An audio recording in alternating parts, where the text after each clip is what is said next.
I'd like to call to order tonight's Charter Township of Oxford Planning Commission regular meeting Thursday, July 23rd, 2026. We'd like to start the meeting with everybody rise. Gentlemen, remove your hats. We're going to pay respects to the flag. Pledge allegiance to the flag of the United States of America and to the republic for which it stands, one nation, under God, indivisible, with liberty and justice for all.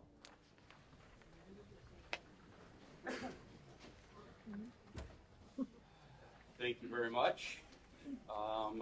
Moving on to item number 3, roll call. Durr, Here. Austin, Here. Turner, Here. Losick, Here. Blankenship, Here. Wagner, Yes. Bailey. Here. Here's a form.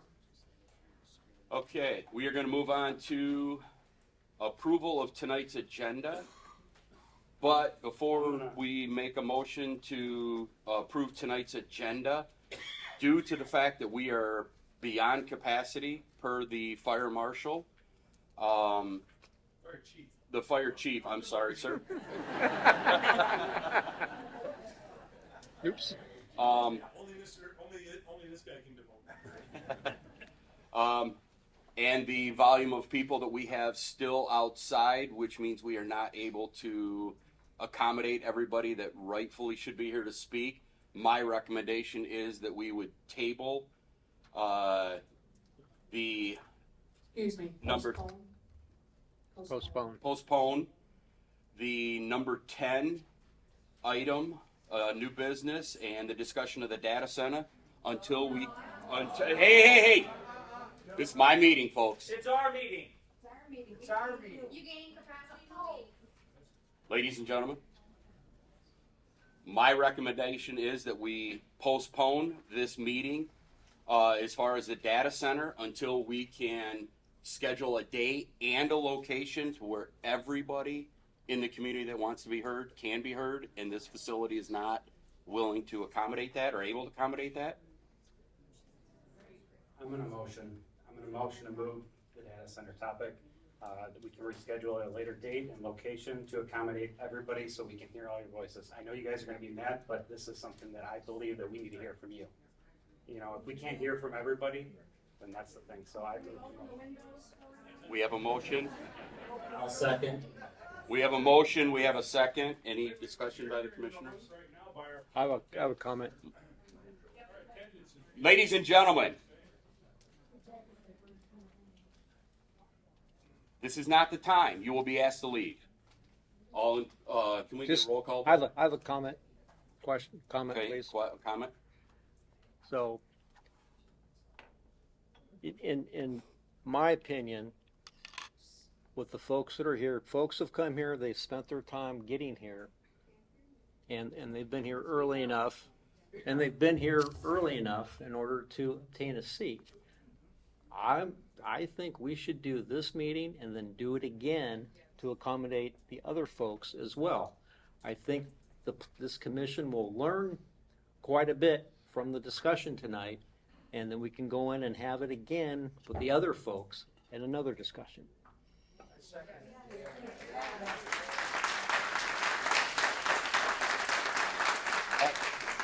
We have a motion, we have a second. Can we have a roll call vote, please? Mr. Chair, may I clear, what's the vote?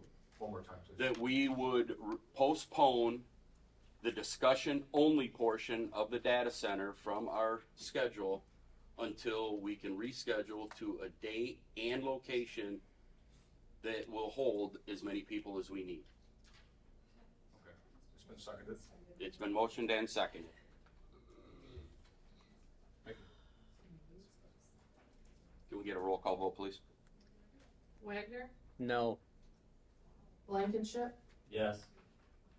Losick, No. Turner, Yes. Austin, yes. Durr, Yes. Bailey. Yes. Motion passed. Thank you. I would like to take a 5-minute recess before we move on with the agenda, because I'm sure we're going to lose a few residents.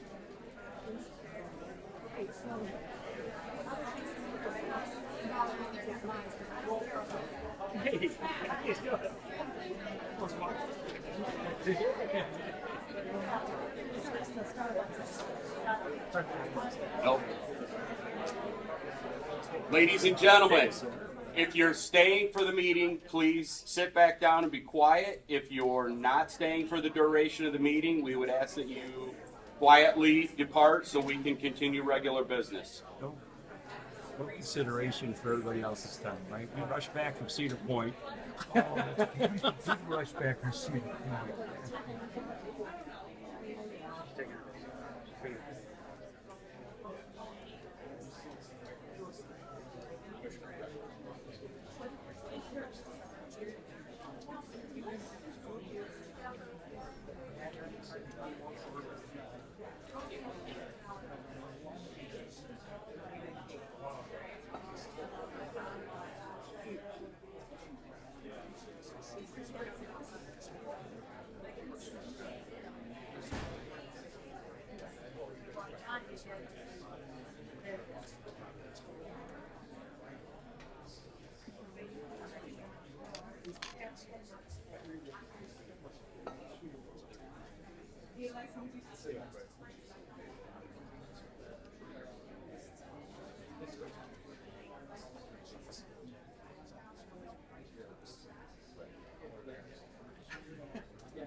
I'll address all that.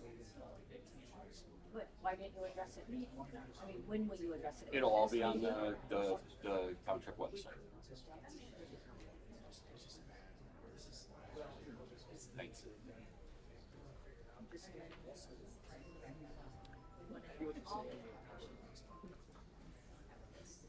There's unfortunately a lot of disinformation out there regarding what we're doing, not doing. Right. And would have been a good opportunity to start getting some of the correct information out. We're still in the 5-minute break for 2 more minutes.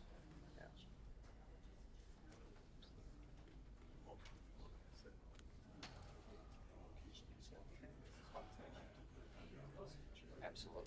100%. Yep. Absolutely. Yep. Thanks, Jake. Yep.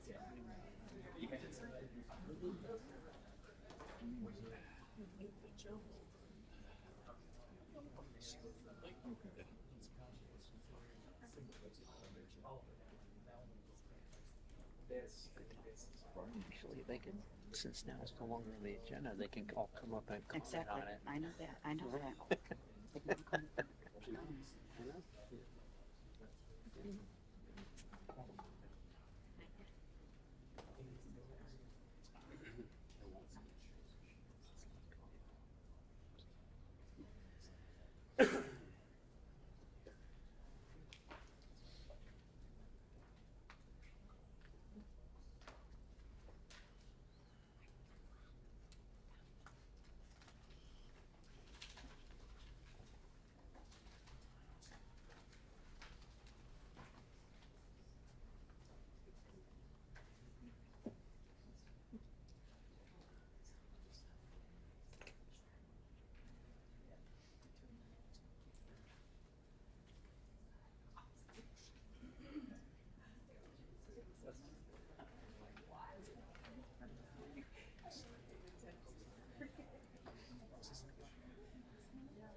Everybody good?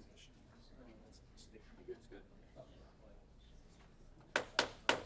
Okay, we will be coming out of recess at 18:40. Before we move on with the agenda, I do just want to remind those that are staying that we have business to conduct, and this will run professionally and politely. Those of you that are holding signs, they're not going to be a disruption. And if you have an outburst, we will ask you to leave. So if you are staying, this is for everything else on our regular agenda. Just want to make that clear. Okay, moving on to 4, approval of the amended agenda. Motion to approve agenda? I'll second. Okay, we have a motion, we have a second. Any discussion? Okay, So Mr. I have a question. sure. So since the data center item has been removed from the agenda, when we get to the part where there's public comment for items not on the agenda, they could discuss anything they want that's not on the agenda, including data center matters, correct? When we get to that point, we will discuss it with the attorney and get clarification. Okay, because that item is for specifically for topics not on the agenda.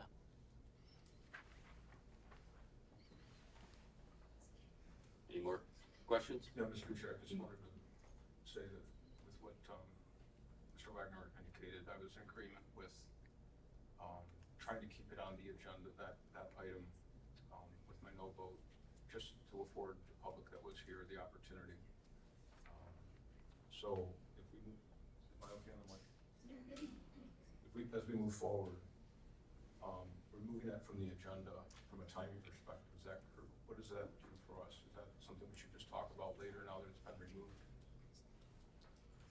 We will get with the planners and we will reschedule a time when we have a location, and when that date and location is available, it will be made public. It will be noticed, there will be an agenda, just like every other township meeting. It will be on the Facebook page, it will be on the township website. Additionally, you already approved the agenda as amended, so. The additional motion to approve the agenda and the supporting It's already been motion approved. is moot because you already made a motion to Okay. approve the agenda as amended. Perfect, thank you. All right, then moving on to 5, conflict of interest, ex parte contact. I don't think we voted on the new approved. The motion to approve the agenda was a roll call vote. It was to approve the Okay. agenda Agenda approved. as amended to remove item 10C to a later date and location that can accommodate everyone. That motion was voted on. So So a we're- subsequent motion to approve the agenda, It's moot. you already approved the agenda. We're good. My apologies, Mr. Chair, I thought we were approving the previous agenda. We're good. Okay, conflict of interest, any thing that needs to be addressed or discussed? Seeing none, we will move on to number 6, approval of minutes. 5/14/2026, Planning Commission regular meeting minutes. Motion to approve the meeting minutes from 5/14/26. Second. We have a motion, we have a second, any discussion? All in favor? Any opposed? That motion carries. Number 7, public comments for items not scheduled for public hearing or on the agenda. This is where I will,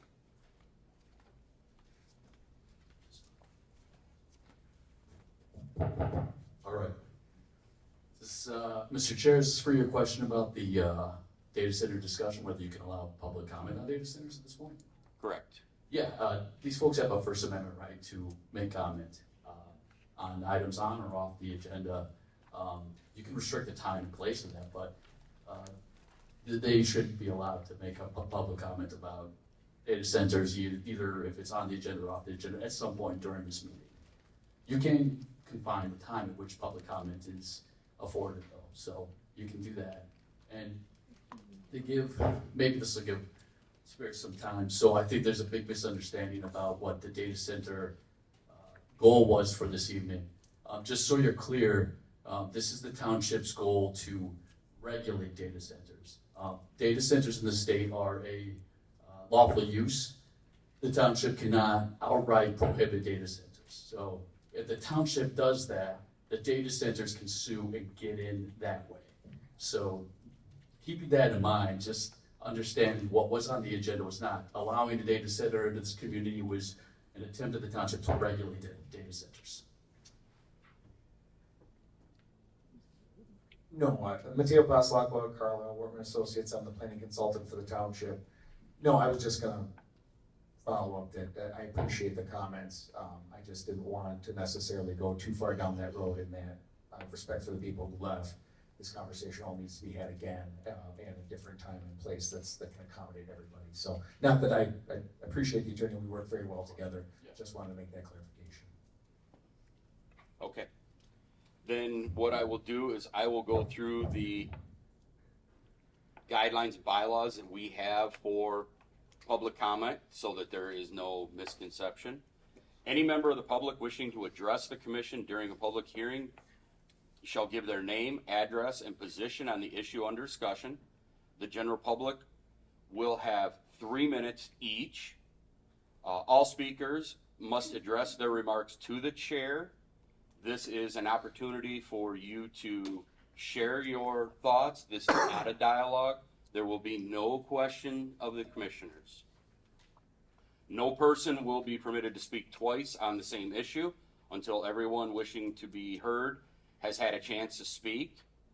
Person will only be recognized a second time if they have something new to add that has not already been brought up. No person other than a commissioner member, township consultant, or staff will be allowed to address any issue for public hearing. So again, all comments will be addressed to the chair. This is not a question and answer back and forth. You're welcome to state your opinion. What I would say, for sake of time and everything else, is if you're going to get up and speak, we welcome you to do so, but add to what the other person said. What we don't want is to get up and have 50 people say the exact same thing. So add to what the other person said, or let their voice be what carries. So with that, I will open it up for 3 minutes. Thank you. Ready? Is it on? Is your on button? Yeah, it'll turn green. Hello. Testing.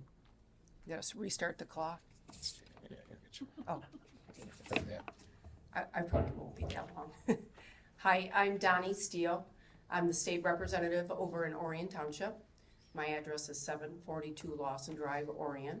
I'm running for state senate, which is District 23, and it includes Oxford and all of North Oakland County and into Lapeer. And I came today to hear the dialogue with the data center discussion. And I appreciate the Planning Commission doing the preemptive work of making sure of what you will and won't allow. I believe as a state representative, it should be done at the local level. And I appreciate you guys taking the time and the energy to put what is needed into that to make sure that they may or may not be allowed within your community based on your ordinances. And I worked at the township, at Orion Township for 10 years, and I'm familiar with these meetings, and I'm familiar with what effort that you put into what you're doing and that you will be doing in the future to make sure that you listen to the residents and do what's best for the township and all the people involved, including the businesses and the property owners. And I know it's a hard job. So I wanted to thank you for everything that you do. I know that you're doing this as a public service, and I commend you for your time and effort. So if there's anything that I can do for you in the future, please reach out to me at any time. So thank you.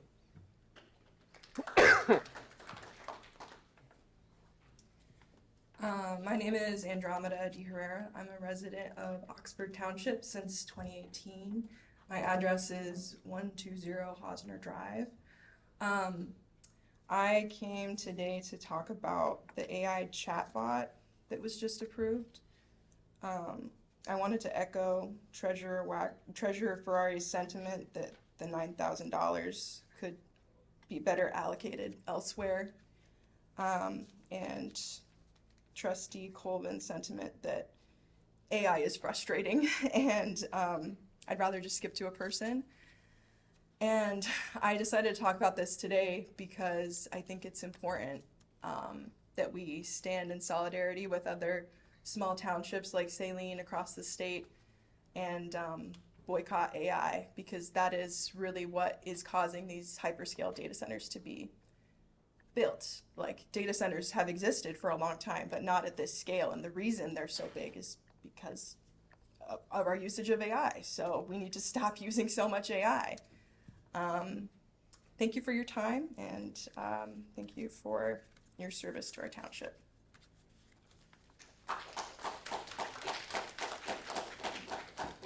Hi, I'm Alicia Dawson. I've been a resident of Oxford since 2021, but I was born and raised here. So with that, my address is 1427 Harwood Drive. I want to bring awareness to the flock cameras. I tried to look on your website to see when this was approved, how it was approved, and what the subscription fees, the maintenance, any additional charges. I'm aware that they are $3,000 per camera per year. And so for taxpayers, I want more answers about the flock cameras. Why do we have 3 in our township? What's the contract look like? Can we get rid of them, right? And move forward with that. Now, I also am here to speak on the data centers, and I've written a statement. Every ordinance you adopt shapes the future of Oxford Township. The ordinance before you is not simply about zoning. It is about protecting our community's safety, security, national resources, and quality of life for generations to come. Data centers require extraordinary amounts of electricity and water, generate continuous noise, increase demand on infrastructure, and can fundamentally change the character of our township. While developers often promote the promise of economic growth, increased tax revenue, and financial prosperity for local governments, those promises must be weighed against the lasting environmental, resource, infrastructure, and quality of life impacts that residents will bear for generations. There is also a critical public safety and national security consideration that cannot be overlooked. The promise of financial gain should never outweigh the responsibility to protect our community. Large-scale data centers that support digital infrastructure are often regarded as high-value targets because of the service they provide. Their presence may increase both cyber and physical security risks, making them fundamentally different from other forms of industrial development. The Oxford Township Board must consider whether our local police, fire, EMS, and emergency management resources are equipped to respond to a catastrophic event involving critical infrastructure. An event of this magnitude could quickly exceed the capabilities of local responders and place residents, businesses, and first responders themselves at significant risk. These realities must be acknowledged and addressed within the ordinance itself, with clear requirements and safeguards in place to protect the community before any data center development is permitted. The decisions you make today will shape Oxford Township for decades. I urge you to put the health, safety, security, and future well-being of township residents above promises of revenue and speculative development opportunities. If these facilities are permitted, the consequences, both intended and unintended, may not be easily reversed. This is why the protections, safeguards, and accountability measures written into this ordinance must be comprehensive. Do I need to stop even though I had 2 subjects? If you can wrap it up in 30 seconds, wrap it up. I can wrap it up in 30 seconds. The ordinance must be comprehensive, deliberate, and designed first and foremost to protect the residents of Oxford Township. The question before you is not whether Oxford Township can permit data center development. The question is whether Oxford Township has truly dotted every I and crossed every T to protect our residents from the long-term environmental, public safety, and national security risks that may accompany this type of development. There isn't any doubt that the answer should be clear. Do not create an ordinance that invites these risks into our community. Protect Oxford Township first. Thank you. I also have papers that I could give for all of you. This is the, may I approach? This is the Ypsilanti ordinance that has kept U of M out of there. So while there is nuclear discussion on that, it's also data center, and I think that that's something that should be mimicked. Thank you.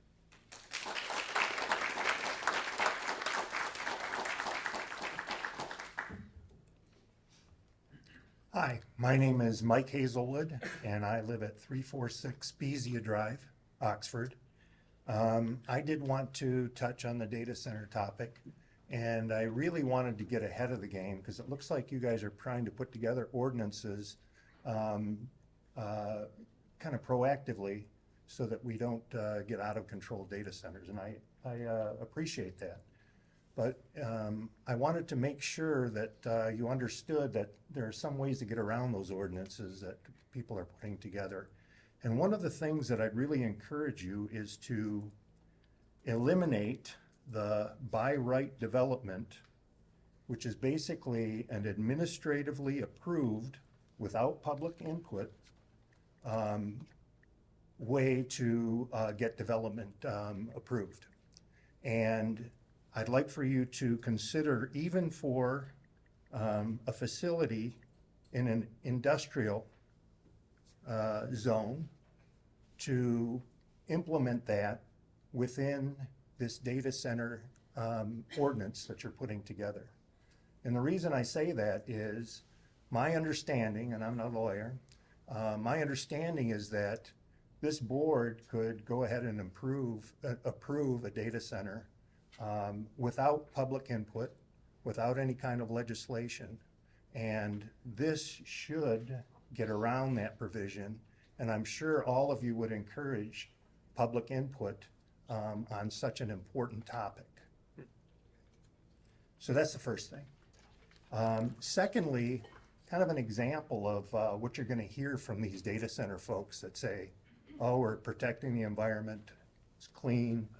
There used to be a lot of water usage with the data centers, so they've come up with a technique to use what they call closed loop water consumption, which means that they just recycle this water. They just need an initial input of water, and they continue to recycle it. But I'd like to draw your attention, I can send you documentation or a link if you choose.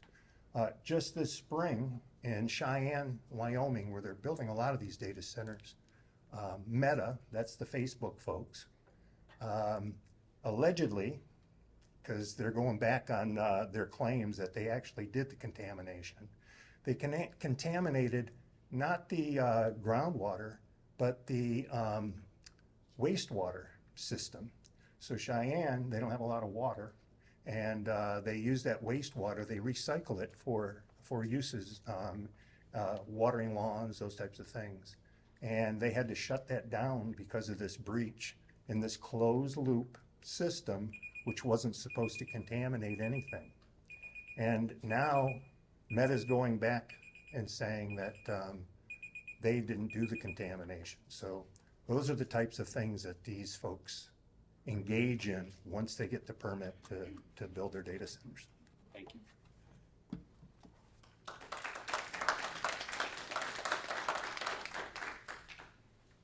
Hello, John Medea here, resident for about 3 years, a little over. Address is 3815 Victoria Court, so just north of the proposed area, or I should say, area we're concerned about. Just to kind of build on top of what everyone said, I won't touch on the ordinance side of it. I know you guys are, going to do your due diligence on that, but maybe another option is to consider is maybe changing some zoning, and just entirely. I know that right behind my lot personally in the Victoria Court in the Thomas Village, there's a 45-acre parcel just south of the 20-acre agricultural land that up to this point has only been used for hunting recreationally. That could easily be zoning change to suburban farms, agriculture, recreation, which all wouldn't cause some kind of a spot zoning issue. And then future land use in the master plan, it does show currently as light industrial, but maybe that could also be changed, right? And then that would, alleviate a lot of residents' concerns is, maybe we can't stop a data center even with the ordinances, but maybe if it wasn't right on top of people's backyards, right? Maybe if there was a little bit more of a buffer. And by changing just even that one property on the north side of town, that pushes it far enough away that would make a lot of us on the north end, our residents' concerns kind of go away. And then on the south side, you know, we have the general industrial area, and then surrounding that, so that's American Aggregates, I believe it was mining extraction number 4. That future land use is also light industrial. Well, maybe we change the bottom portion of it right there by Glass Lake and the Waterstone community to also not be light industrial in the future land use. Currently it's suburban farm, I believe SF2.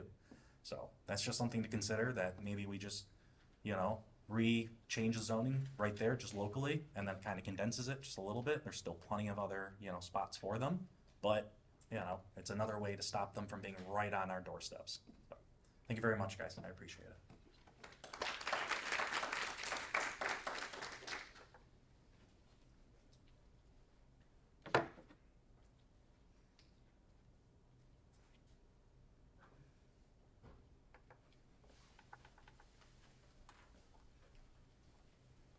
Thank you, Chairman Bailey. Joseph Ferrari, resident in Oxford for 36 years. 140 Island Lake Crescent. I had a couple items I'd like to have you consider with the ordinance. One is adding a clause that says, under no circumstances are data centers allowed to apply for and or seek tax abatements, local tax, water, sewer credits from the Township of Oxford under any circumstances. They'll be mandated to pay the full millage rate at the full taxable value at all times. The state of Michigan may choose to offer tax incentives, and its requirement that local communities must participate as well. That should be denied. Also, too, we would like to have that. I'd like to have that agreed upon before there's any data centers. Also, kind of following up too, I'd like to have, under no circumstances, any negotiations for a data center include non-disclosure agreements or consent judgments. In addition, any data center must be treated as a rezoning or to allow residents the ability to present referenda petitions. That allow residents to gather signatures to hold a public referendum, which puts the new zoning amendment on hold and lets voters decide its fate at the ballot box. This should be agreed upon before any data center application is submitted. Those are issues I'd like to have you guys look at considering in the ordinance. So that way we'd be more transparent. It's no different than what the township did on the single waste hauler. We put that in front of the voters. The voters chose that's not the route they wanted to go. That's what we went with. Those are my comments. Thank you.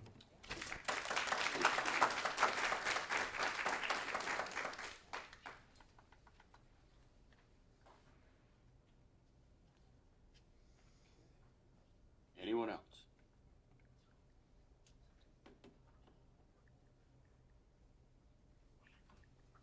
Okay, with that, I would like to move on to number 8, public hearings, which we have none.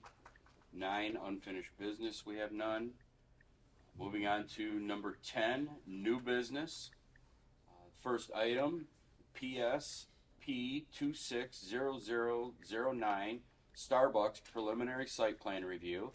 Applicant, Walgas Corporation, 4835 Town Center Road, Suite 203, Saginaw, Michigan, 48604. The applicant is proposing a new Starbucks located in a proposed outlot in the Meyer parking lot at 900 North Lapeer Road. Address and parcel number will be assigned once the property is split. The way this is going to work is we are going to start with our township consultant.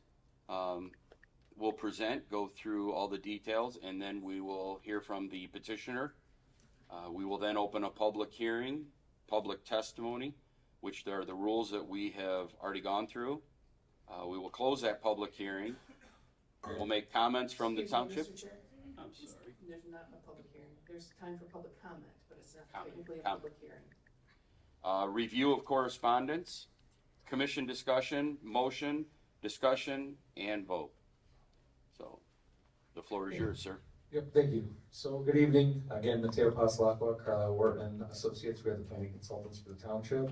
So, as the chair indicated, you have actually 2 site plans in front of you tonight. One is a preliminary site plan for Starbucks that would be proposed on an outlot at the existing Meyer located at 900 North Lapeer Road. The Meyer amended site plan is the next part of your agenda, but to provide some context, obviously the 2 are interrelated. We'll go through Starbucks, discuss the project, cite any items to be addressed. Then we'll go through Meyer's. It's clear, or at least there doesn't seem to be another way in which one can happen without the other as it relates to those site plans. However, the planning commission is not required to approve both either at this time or at any time. It's really just more or less that one doesn't happen without the other, so if you're comfortable with one of the site plans but not comfortable with the other, they do not come hand in hand with approval, they just come hand in hand for completion. And I can answer any questions about that once we're through the presentation. So with that, the applicant is requesting preliminary site plan approval to construct a 2,081 square foot Starbucks drive-through coffee shop located on a proposed 1.04 acre outlot within the Meyer existing parking lot, just north of the Taco Bell. Drive-through restaurants are permitted use in the C2 district. The applicant attended a pre-application meeting on May 12th, 2026 with township staff. The applicant was instructed to submit 2 separate applications, one for the proposed Starbucks outlet and another that showed the site modifications taking place within the Meyer parking lot or an amended site plan. During the meeting, traffic was noted as a primary concern of township staff. In the subsequent conversations with the applicant, a full traffic study is in development but was not submitted with the preliminary site plan application. We'll discuss that a little bit further in my review. A trip generation memo was provided just as kind of a supplemental piece of information, giving some generic information about the typical traffic a drive-through coffee shop creates. So for the lot, again, the proposed lot would be 1.04 acres. That would leave a remaining 25 acres for the Meyer lot. And it's currently zoned C2, and the new lot that would be created would be C2. The site is future land use as suburban commercial. Surrounding zoning designations are C2, general commercial, R for recreation, C2 general commercial, and C2 general commercial. As it relates to area width, height, and setbacks, you'll note in our review that on the site plan they provided an outline of where the setbacks are but didn't provide the actual distances. So our review notes that they are likely compliant, comfortably likely compliant with all of our setbacks. We are requesting that those dimensions be added to the site plan. Sorry, this is I'm trying not to fade in and out. As far as building height, they are compliant. Lot coverage, they're compliant. The minimum lot area, they're compliant, and the minimum lot width is compliant. There is a provision in your C2 ordinance that does allow for reduced, if not no, side setbacks, so long as the site can meet building code, adequate access parking, so on and so forth. There's nothing about the site plan that indicates that a reduced setback less than the 30 feet would be an issue here. So again, we'll have that specific dimension as final, but we know no issues with it in our review. The site's obviously already developed, so there's no major natural features present, nor would they be impacted. For access and circulation, the site is proposing 3 ingress and egress points that will be accessed by internal drives to the east and north, as well as a shared drive with Taco Bell to the south. The drive-through includes an escape lane that exits into the Meyer parking lot. Drivers may also leave the drive-through through the 2-car width drive lane located beyond the ordering sign. Site access and circulation through the existing Myers parking lot and private drives. Because they are not tapping a public road, there isn't any county approval required with this site plan. However, section 8.1B as in boy requires that should a common driveway be established, easement and maintenance agreement shall be required. So that documentation that they will have with Meyer will be required should they proceed to final site plan. So traffic data, again, as we discussed during the pre-application meeting, we did advise that traffic may be a concern of the Planning Commission and that a traffic study would be required. The applicant did submit a memo titled Proposed Starbucks Trip Generation Summary. The memo cites using the ITE Trip Generation Manual 12th edition. Coffee and donut shops with drive-throughs typically create 178 total vehicle trips during the AM peak hour and 81 trips during the PM hour. It also accounts for pass-by trips, which occur when drivers on the nearby roadway network divert from their original route to visit the site and then continue to the destination. Using that factor, an additional 32 trips are generated at the AM hour and 14 at the peak hour.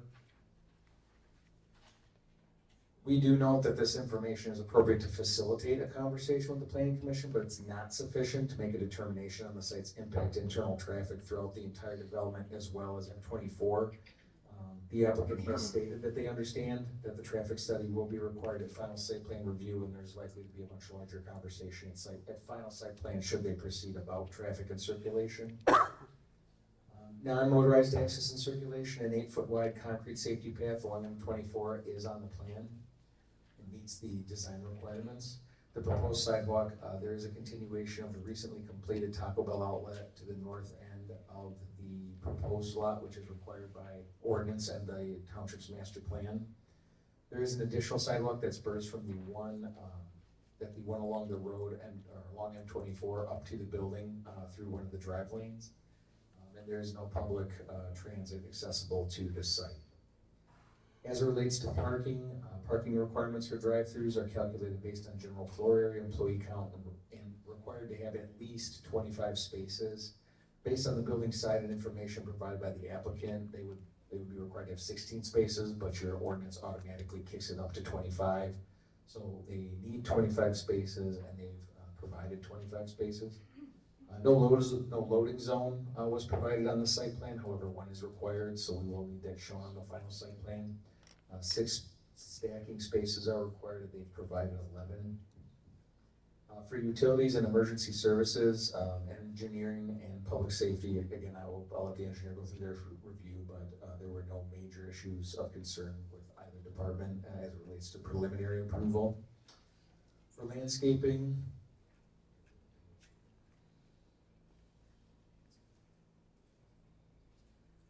landscaping information required at preliminary site plan review per section 7.9 is a conceptual illustration showing existing and proposed landscaping, berms, fencing, and walls at the location dimensions required for green belts and buffering.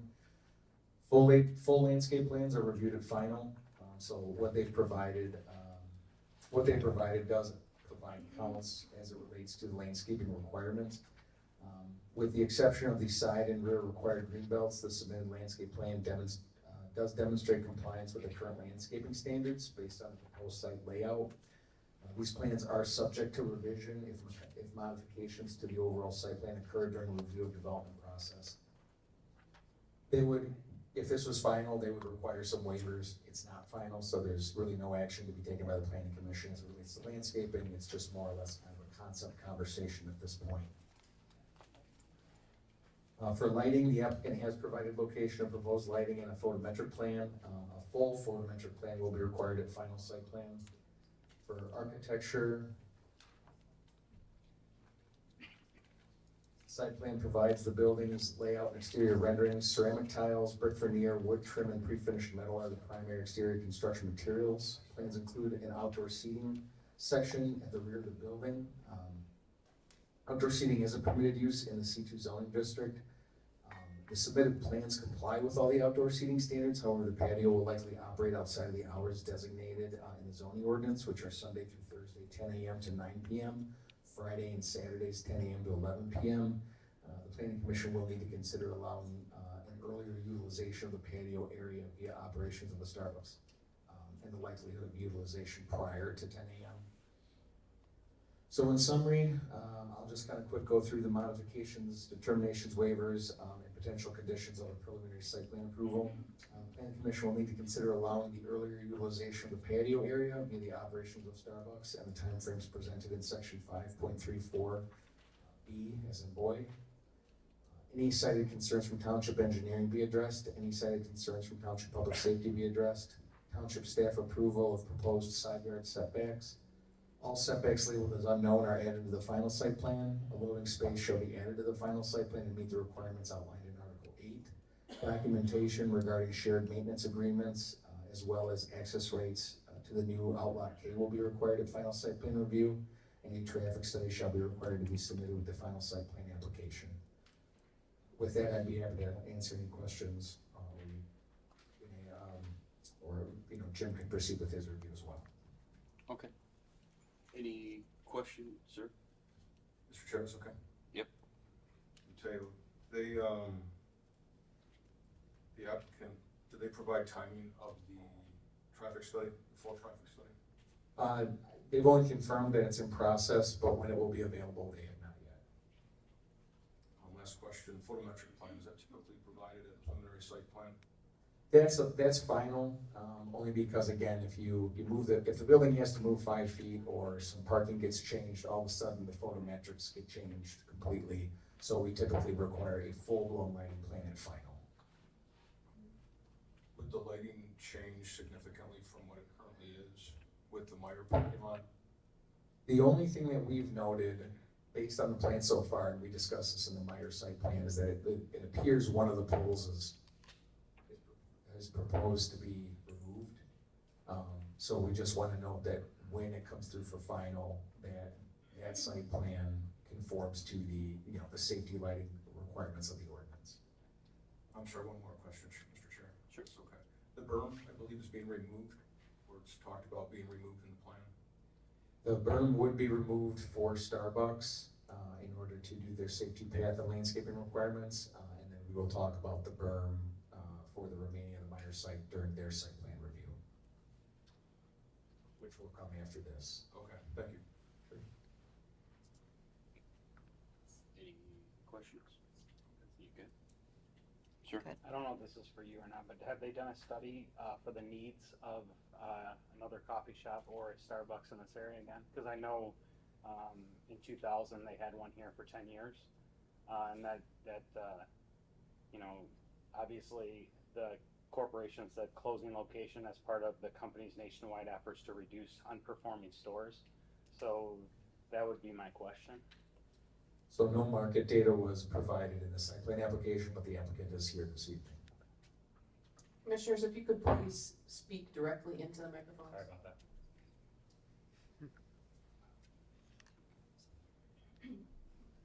I think that's all here for now. Okay. Any questions? Okay. We'll move on to Mr. Sharp. All right, we're good. It's a little different looking at you guys from over here. For those in the audience, my name is Jim Sharp. I'm the township engineer, so I'll introduce myself for the first time here. You should have my report dated July 10th in your packet, and I'm just going to hit a few of the bigger items on there. Again, as you know, with the process that we go through, it is. You do your preliminary, then we go into the detailed engineering drawings and then come back for final. So we get a couple of cracks at it. So we're just looking at it for the basic information for the infrastructure. And at this point, they have shown a grading plan, which is required. The grading patterns don't seem to harm the adjacent property owner, which would be Meyer. There is no new public sanitary being proposed. The only thing that they're looking to do is install a 6-inch sanitary lead for the building. We'll be connecting that into the Meyer parking lot, so we'll need to be in agreement with Meyer to make that happen. There will be 2 separate leads coming out of the building, one for the domestic, regular domestic waste that's coming out, and one for the kitchen with grease traps and so forth like that, which is very common for commercial developments. There is no new public water supply being proposed. That's just going to simply be a 2-inch water line that's coming into the facility, so nothing to do with there. As far as the stormwater drainage goes, this whole area for Meyer was set up long time ago. So there are existing pipes and so forth that meet the parking lot, and the fact that it's going from a hard surface parking lot to a building with parking lot, maybe even a little bit additional greenery. There's no issues with the stormwater. They are providing the necessary barrier-free spaces. The pavement looks, the sections that they provided look fine for the parking lot. They're going to be curbing the entire parking lot as required. Mateo had already mentioned that there's going to be a new 8-foot wide concrete safety path there. So all the people that wondered why Taco Bell had to put it in, well, now you see why, because we build it piece by piece sometimes. But those are really the highlights from an engineering perspective. So if there's any additional or any questions, then I'd be happy to answer those. Okay. Any questions? Nope. Okay, I think we're good. You got anything else, or are we good to open up to the petitioner? I would just see if the applicant would like to add anything to the presentation or take any questions from the commission. Okay, with that, we will open it up to the petition. Thank you, Chairman. My name is Neil Frank. I'm the Vice President of Architecture with Walgas Corporation in Saginaw, Michigan. We are the design builder for the project. We are here as the applicant on behalf of Meyer. Meyer retains the ownership of the parcel, and while it will go through a lot split, Meyer will retain ownership of the property. Starbucks will be the tenant in the building. The building that's proposed is a Starbucks prototype in a response to Member Austin's question. Starbucks is behind this, so they obviously have done the market research and can support their establishment back in the area. You know, things have changed apparently since the last one was around. They're obviously also aware that there's already one in Lake Orion too, so hopefully that addresses that question. First, I'd like to say I appreciate all of you on that side of the table. I've been a commissioner in my own jurisdiction for 13 years, so I appreciate the fact that you're giving back to Oxford Township, because again, I've been on your side as well as this side is, on behalf of our clients. One thing that wasn't discussed, I don't think in our application, but our client Meyer and their tenant Starbucks is looking to break ground on this facility as soon as possible, and that just basically is contingent upon planning approval and all the other permits that come with it. I also, in addition to thanking you for your service to the community, I want to thank Deborah for handling all our applications and all the paperwork that come in and out on this. Also Mateo and his association with the township as a planning consultant. The other township officials and consultants that contributed to reviewing the project, including the fire marshal. Did I get it right, DJ? Not the fire chief. And Jim Sharp with Sharp Engineering. We appreciate the feedback that we get in the process because as an applicant, we've gone through many jurisdictions in my career, and most are not as organized as Oxford Township, so we appreciate the process. We had the opportunity to come in for a pre-application conference, and as Mateo said, and the report says there were some things that were brought up in that pre-application conference that guided us to get us to tonight, and hopefully have a lot of issues that might have been brought up tonight already resolved in the submittal. As Mateo said, what we're proposing is a 2,081 square foot restaurant with a drive-through and patio dining. It is one story, I'm not sure that mentioned, but it seems clear in the drawings. So it's very contextual with what's already along the frontage, along M24. It is over the minimum allowed acreage of 1.04 acres. It's permitted by right in Zone C2. There was mention of setbacks on the drawings. We do indicate graphically the setbacks of meeting we're compliant with the front yard setback of 35 feet, rear yard setback of 30 feet. They are labeled on the drawing. I agree they're a little hard to find, so we're going to clean that up in the next submittal. And then the side setbacks, because it's an interior lot, are actually 0, and we'll make sure that's clearly shown on the next submittal. The project includes about 180 feet of frontage on M24, and as previously mentioned, we're proposing the safety path 8 foot wide and required landscape across that frontage, as well as throughout the property.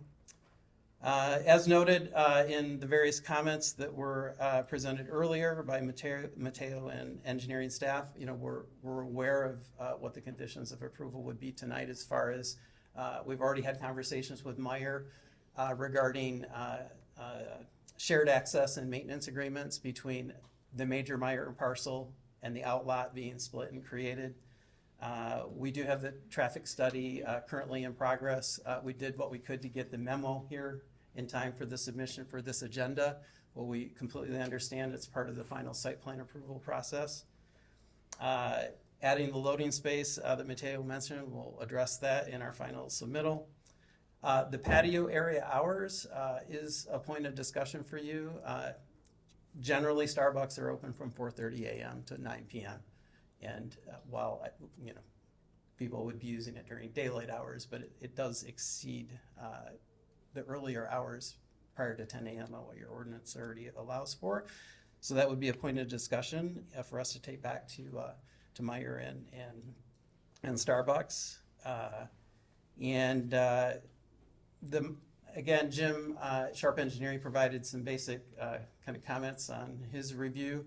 Certainly easy for us to address things like sizes of concrete collars around catch basins, details for parking blocks, and you'll get all very easily addressed in our final submittal for final site plan review. And again, our goal tonight is to facilitate the submittal to get the discussion on the board and proceed accordingly in addressing whatever comments and discussions come from tonight as far as conditions approval. And I certainly welcome any questions you have regarding our submittal and any of the details that we've shown. Thank you. Any questions? Yes, Go ahead. Mr. Chair. The traffic study, Yes, you mentioned it was not ready in time for this presentation.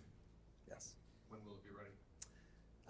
I also have with me our director of pre-construction, Stephen, and Stephen has been in contact with our traffic engineer, and I'm going to ask if he may. Yeah, we were told at the end of the month, so any day now is what we've been told. Yeah. Okay, thank you. Yeah. Any other questions? The 4:30 start time. I'm sorry about the microphone. Yeah. You guys hear me in the back okay? Back there, is it okay? The 4:30 start time, do we have, maybe this is more of a discussion for Mateo about, have we allowed this with other coffee shops, this variance? So this will be, kind of confirm, this will be the first kind of coffee drive-through that I've done the review for in the township. I cannot speak to whether or not other drive-through, or well, this is outdoor seating, whether or not other outdoor seating facilities have required a waiver. You know, for me, it's in the ordinance, so I don't want to just gloss over it as if it was no big deal. And given it's a coffee shop that opens at 4:30 in the morning, I can't speak to how it's been conducted in the past as to whether or not those waivers have been granted, but really just wanted to bring it to your attention as part of the conversation. I don't know if I answered your question. So it's more, help me out, Mateo, so it's more about the outdoor patio than it is the actual operating hours, right? Correct. So this is, thank you. That's a great clarification. Yes, this is about the usage of the outdoor patio before 10 a.m. Okay. So we have time on the books that says 10 a.m. or after, outdoor seating is acceptable, but before that, it's not acceptable. Is that correct? Yes. You can provide whatever context to it that you want as to the feasibility that folks would be out on M24 enjoying coffee at 6 o'clock in the morning. But the ordinance is there, the standards are there, so Okay. we just, if there's a record to be kept about the hours of operation for that patio, I wanted it to be at the meeting. Thank you for the clarification. Mr. Chair, if you don't mind, continue. Go ahead. The berm's being removed. I know you mentioned it's gonna be part of the discussion for the other, the lot split. Why, we built that berm some time ago. There was a reason for it. Why are we removing it? I saw sight lines, obviously, you want your store to be seen, but the signage should be high enough and visible from the road. It's just, the berm seemed to soften those areas and seem to be an asset to the community. I mean, I don't want to speak officially for the township. I know that as those outlots have been developed, the berm has been removed with those developments. Probably primarily because of conversations about sightlines, right? These businesses want to be seen along 24. 24 is kind of the impetus for why they're coming.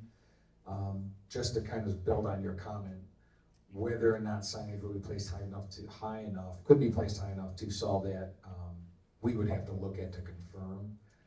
But my understanding is that the township has been open to the slow out phasing of the berm, both as it relates to accommodating the safety path requirements. The safety path cannot go in if the berm stays, but then also to accommodate the fact that these outlets, the desirability of them is the visibility. There's still landscaping requirements that they will have to meet. Right. So there will be new plantings in place of, once the berm is removed. But yes, it's proposed to be removed. May I add additional comment to that? It's just a reminder, Taco Bell that's next door has had the berm already removed and that small portion of the safety path installed. So we're simply extending it into the store. Retaining walls could be built to retain earth, right? I mean, if you want to keep it, we could keep it. Yeah. I'm just trying to understand, some history, past master plans, why they were put in when Meyer was originally built, and just trying to keep in the spirit of why that was done to begin with. Right. Because Meyer's all the way up to the corner of Ray Road there, right? Correct, including the berm continues all the way around. They did a really nice job hiding the gas station, and we just continue to plow that berm down. I'm not sure what that looks like. maybe that's further discussion later, but, retaining walls can be built. That's all I have, thank you, Mr. Chair. Okay. Any Yeah, questions? I have Go a ahead. couple. Into the mic, please.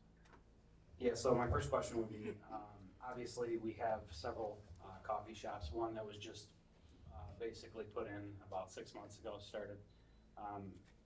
I understand you said that they had some studies done, market analysis, but do you have those studies that we could see? We can request that Starbucks provide those and respond accordingly for final site plan approval. Also to,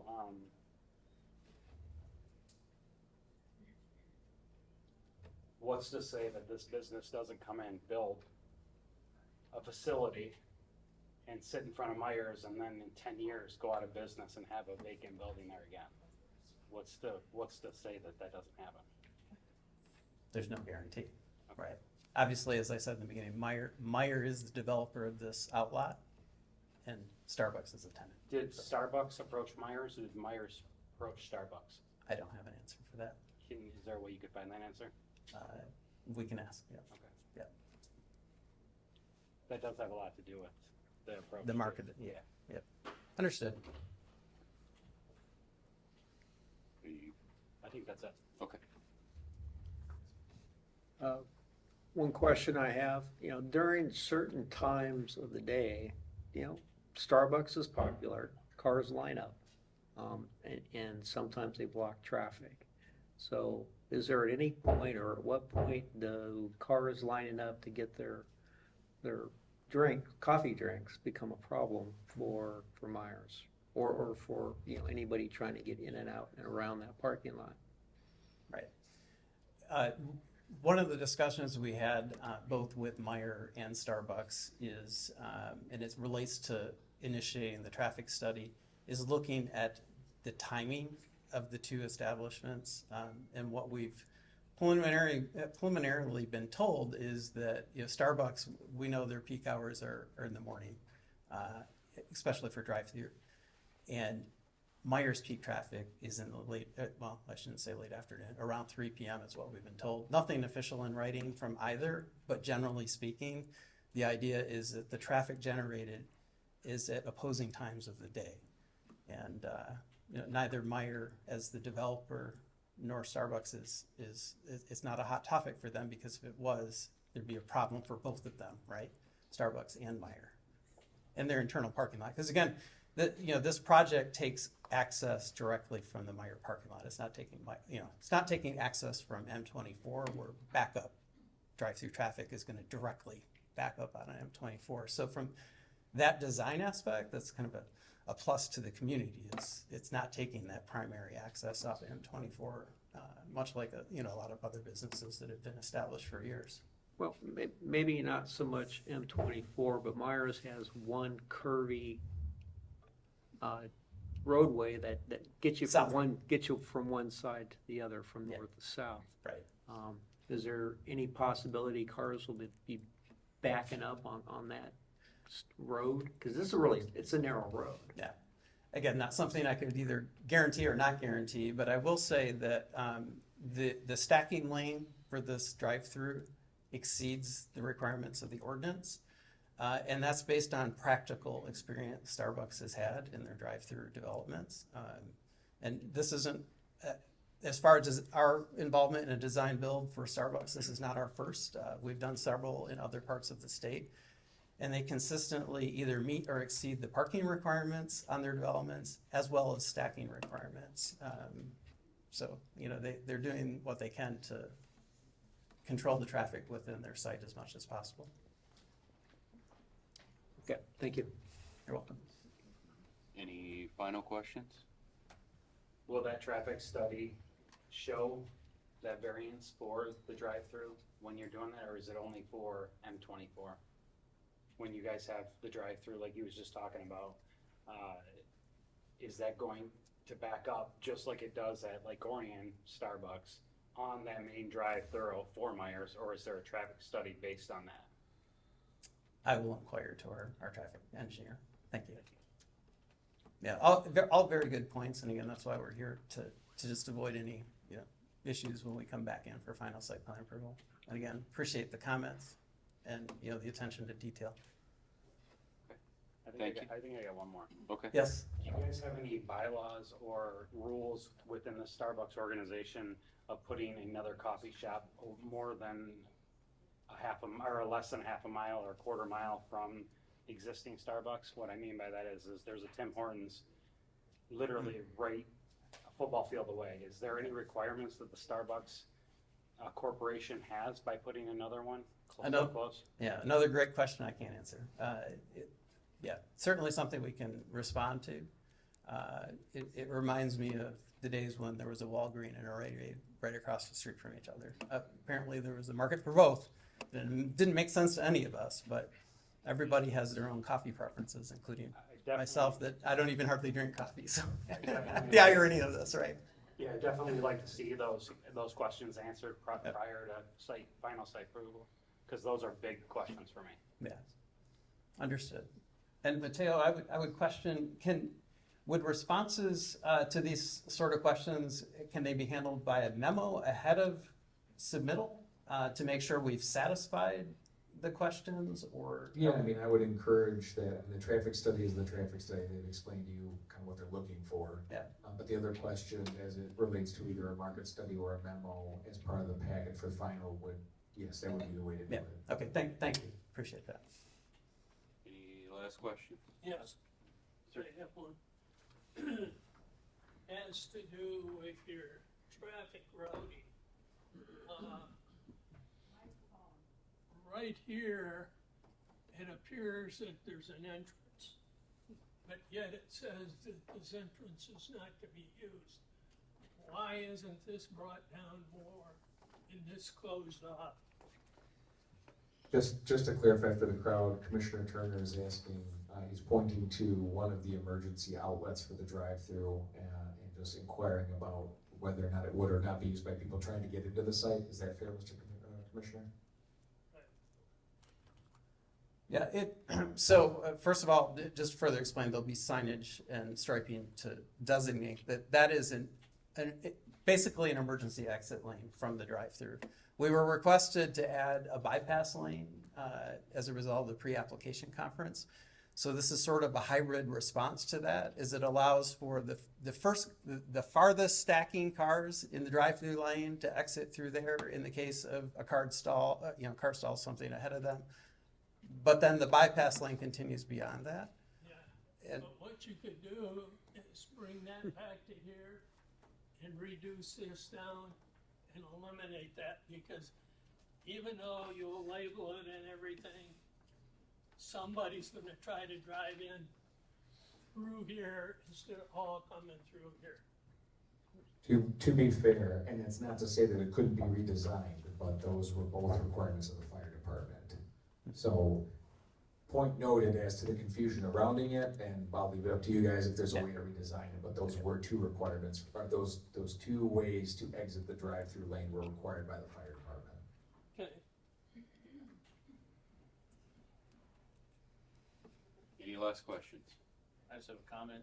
My experience with Starbucks has been that they don't do a good job with the traffic studies and the stacking and all of that. So we'll be looking very carefully at that when it is. Yep. Understood. It's been an issue in every Starbucks that I've been to. I'll just leave it at that. Thank you. Can I have one more question? Sorry. Sure. Also, too, I'd like to know if this is a study between Starbucks, but if it's not, if it's just a study through Starbucks, maybe you would like a third-party study done to make sure that those don't happen. Because I know that every study or any traffic study, if it's in-house, it can be flawed. Okay. Just to address that, I think specifically, our client is Meyer. Meyer is the one that has ordered the traffic study. Okay. So yeah, so it's not an in-house traffic study. Yeah. Thank you. Yep. It's actually a traffic engineer that we have worked with in the past, so they were referred to by us. Thank you. Yeah. A question on that, Mr. Chair. So if you've worked with them before, have you worked with them before with Meyer or through Starbucks? Neither. Okay. In completely separate projects. Yep. Okay. Understood. Thank you. Yeah. You're welcome.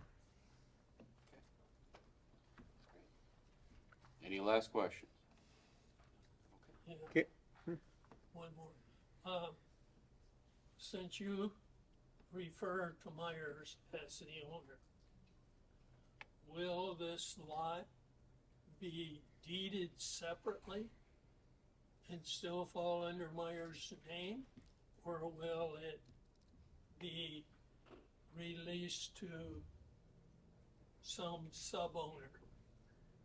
So the current plan is that the lot will be split and ownership will be retained by Meyer, and they are leasing it to Starbucks. So why do we have to do a split?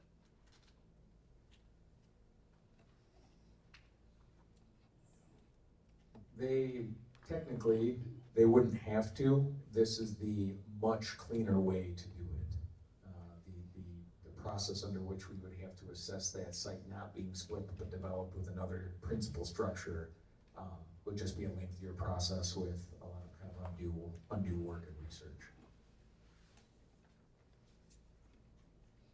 Okay. Thank you. All right, thank you. You're welcome.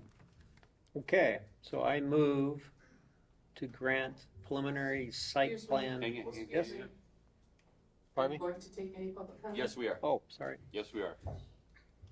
That was just a practice run. We're trying. Okay, at this time, I will entertain a motion to open the public comments. It's not a public hearing, so you don't have to open anything with a motion. It's just opening the floor for public comment. Even better. We will open this for public comments. Same rules apply with the 3 minutes. State your name. Hi, thank you for the job that you do for all of us. My name is Tamara Martin. I reside with my husband at 727 West Davis and Lake Road in the township. My concern with this Starbucks is how will it affect our mom and pop coffee shops that are already in town? I know that they want to open up at 4:30 in the morning. I believe Tim Hortons opens, it's either 5 or 6, and then Dunkin' Donuts down at Drainer opens at the opposite 5 or 6 o'clock in the morning. Another concern is, I'm not sure if I heard this correctly, the patio hours would be on the weekend until 11 o'clock at night. I think that's way too late. We have a lot of young people that are up to no good in the late evenings. I don't know why anybody would need some kind of a frappe at 10 o'clock at night like that. Another concern is the traffic in that parking lot. I know like the Lake Orion one, people are out on 24 lined up because that building sits on M24. The Starbucks that's up in Lapeer is in that outlot where Buffalo Wild Wings is. I believe there's a sub shop there, the Cricket cell phone place.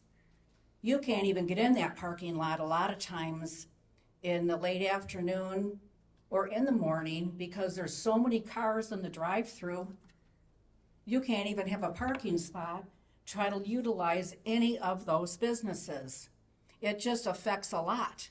And then if you think about Great Lakes Crossing, the way it used to be, because it's kind of becoming a thing of the past down there now, but when I used to work in Auburn Hills at one of the restaurants that sat on the outlot, at the holiday time, you couldn't get back into that mall because of the drive-throughs, McDonald's right there.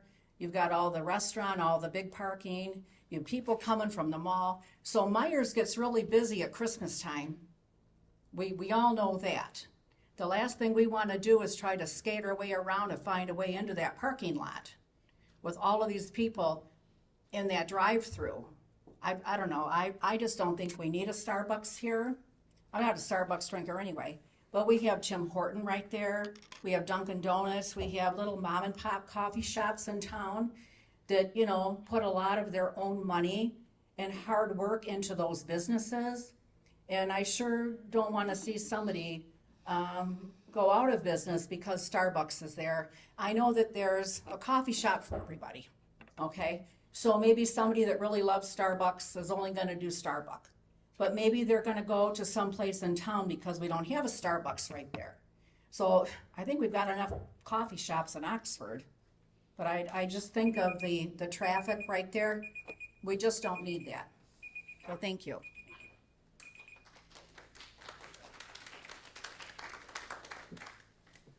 John Medea again. You don't need my address or anything, do you? I just wanted to say to Ryan's point, or Commissioner Austin, that the Taco Bell constantly spills over into the roadway there. So, I mean, it happens, right? Could be, you know, staffing problems, stuff like that. So one of my concerns would be the same thing. But, you know, is there any way to make sure that Starbucks has adequate staffing there to make sure that it doesn't spill out into the roadway, that they can keep that line moving? Personally, I drink Starbucks at work, but I don't like it, but it's the only stuff available there. But in town, I prefer to shop local, so I can understand a lot of the same concerns there. You know, me and my wife were just counting. I think we had like 7 or 8 different coffee shops in town already. But I know that, you know, Starbucks is, you know, some people's poison. So, all right, thank you.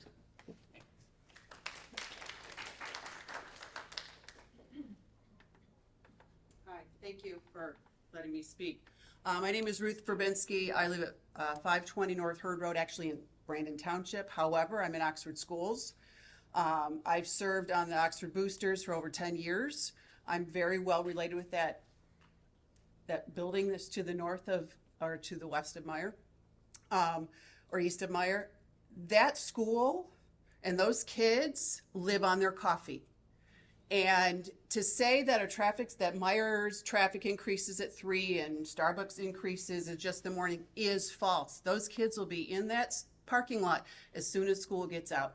So you're going to have a commingling of the Meyer shoppers and those high school kids jamming that parking lot in that quadrant of Meyer. It may be an element of trying to have competition, but I think that we're going to do ourselves a disservice, especially to our local residents who utilize Meyer, to have our kids in there all the time. If we've ever paid attention to what Meyer or what McDonald's looks like after school gets out, that's going to be Starbucks. And they're going to push out our Meyer. They're going to push out Tim Hortons. My question for Starbucks is, what are you going to give back to our community besides taking a profit from every resident here? Tim Hortons gives back to our community. Evergreens gives back to our community. Big B's advertising on the local football cards.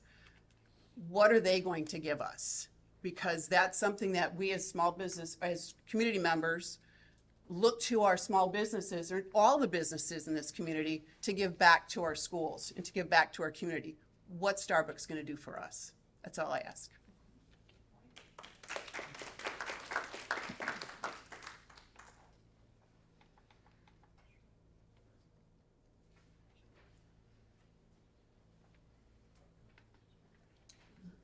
Hi, my name is Karen Fox. I live with my husband, Steve Fox, at 465 Franklin Lake Circle.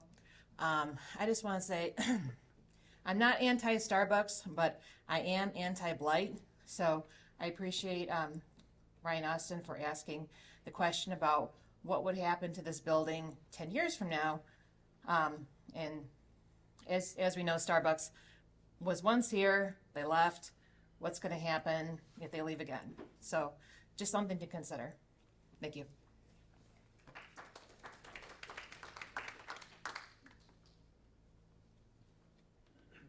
Anyone else?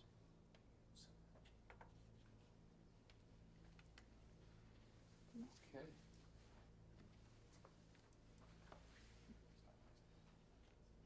Guess we will entertain a motion. Mr. Chair, I'd like to make a motion. I'd like to table this discussion, the Starbucks agenda, until the applicant can provide a full traffic study. I'm going to second that. Okay, we have a motion, we have a second.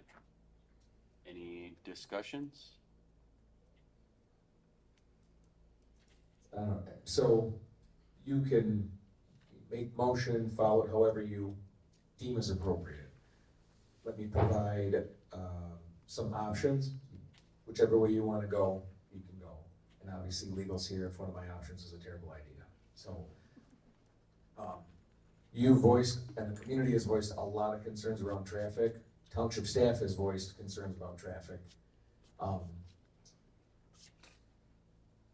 because you have the benefit of the preliminary site plan approval and the final site plan approval, this has to come back to you no matter what. And so, again, you have the right to table it if you feel that there's not enough information to make a decision on preliminary. We have structured our report to require that information come back. Obviously, it's not anyone's goal to go to final and not be approved, but you still have the right to express concerns at final as it relates to traffic, and once you've seen the traffic study that they've provided. I guess more or less the point being is that you will get that information at final. You can make a decision at final to table. You can make a decision to final to deny. You can make a decision at final to approve or approve with conditions. I guess just the point being is, again, if you feel that it's important at this point for preliminary, that's fine. You will see it again. A condition that we've recommended as part of that approval is that traffic study be presented. That doesn't mean you have to like what you see in the traffic study. And it will give you an opportunity to talk to the applicant about concerns that you have from that information. But I guess I'm just offering up that if you can take whatever step you want, but that information is coming regardless. So when you want to see it, again, I leave to the discretion of the commission, but I'm just offering that up. Can I ask a question?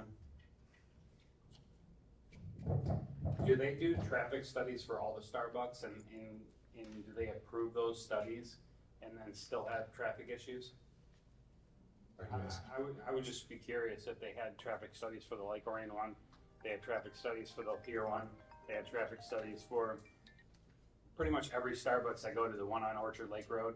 I see these Starbucks constantly flowing into the road, flowing into parking lots, causing disruption.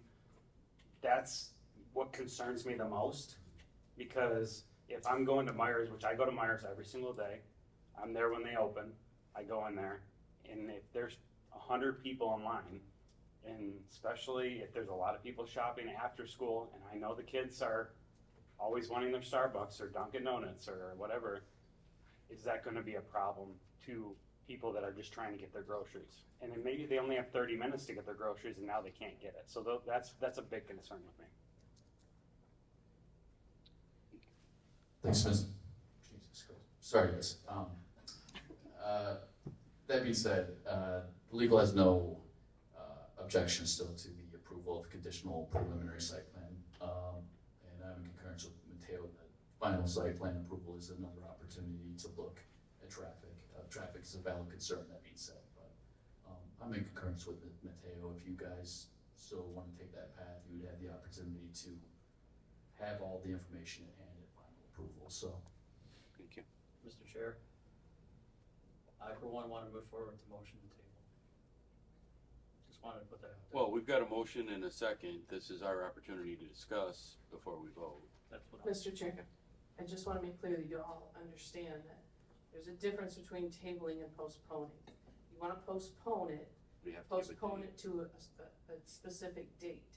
If you're laying it on the table, technically, and Mr. Learman can correct me if there are some exceptions, but technically, if you are laying it on the table and you are not going to deal with it, it takes another motion to take it off the table, and if it's not dealt with before this meeting is over, it dies. Correct. So I'm thinking that you may not want to table, you may want to postpone, because you know when your meetings are. But we have to vote on the motion as it was Yes, you made. So if we want to table it, If your intention is to postpone it to a specific time, then you would need to vote down the motion and make a second motion correct. If I may, and Susan, correct me if I'm wrong, like you do in the office. The postponement, as far as the date that's selected for the meeting, can be open-ended, correct? They can leave that, they do not have to pick another meeting date at this meeting. Is that, the only reason I ask is, we would have to see it, we'd have to review it, and if we pick a date that we can't make that happen, I just don't wanna put us in that position. as a parliamentarian, I would say you have to pick a date. You do have to The pick a attorney date. trumps me. If he says you don't have to pick a date, then I believe Robert's rule says, Trust your judgment, Ms. Clerk. I don't remember off the top of my head, but I'd say that sounds reasonable. To have a specific date if you postpone it. if you chose a specific date, if you postponed it to a specific date and it was not ready, you could certainly postpone it again. They would have to take, sorry. They would have to take that action of postponement, meaning they pick X, Y, Z. We determine X, Y, Z is not, the township, that's not feasible. At their next meeting, they have to then vote again to pick a new date. Is that correct? Technically, yes. Correct. And just a question from Taylor. So if we pick a date and we say it's the next meeting, which is in 2 weeks, and then there's nothing else on the agenda, we would still come back to then have to talk about this agenda item again, correct? If you pick the next meeting date and there's nothing prepared for that agenda, then you would, yes, you'd still, if it wasn't ready and our review wasn't ready, so it's just to explain, it's not just them submitting the traffic study, it's the time for us to review it and provide comment on it. If that wasn't ready for the very next meeting, then you could, again, you'd have to vote and pick the next date, and it kind of goes on. I don't think there would be an issue with saying this date. However, if the applicant is not ready and the reviews are not ready, it will be handled on this date. I think it has to be a specific date. If we said the next meeting in 2 weeks and it's not ready, we would have to come in, vote to extend it, I believe.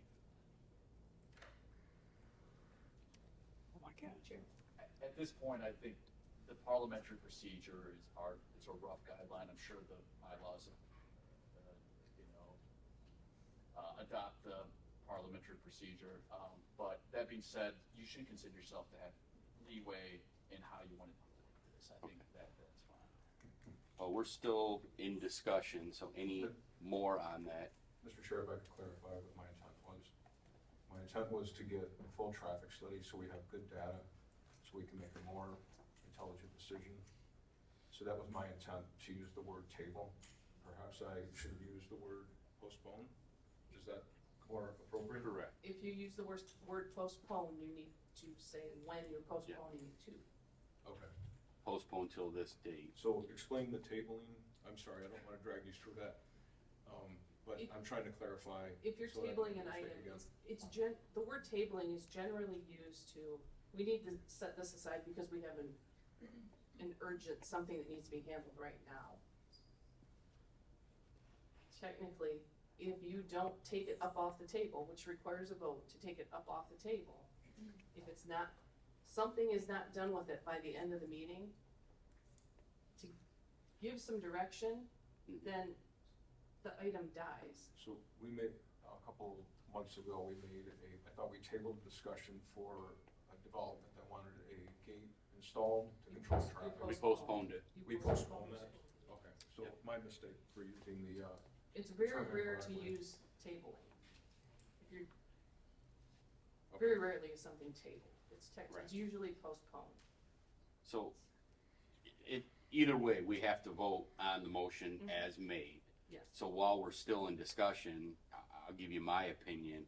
Since we're already gonna have to get the information at final, it's already coming. I would not be in favor of that motion passing as is, and my recommendation would be to wait till final for that traffic report, to let preliminary go, and we'll get that information as they said, so it is coming. So I would not be in favor of doing anything. I have a question on that.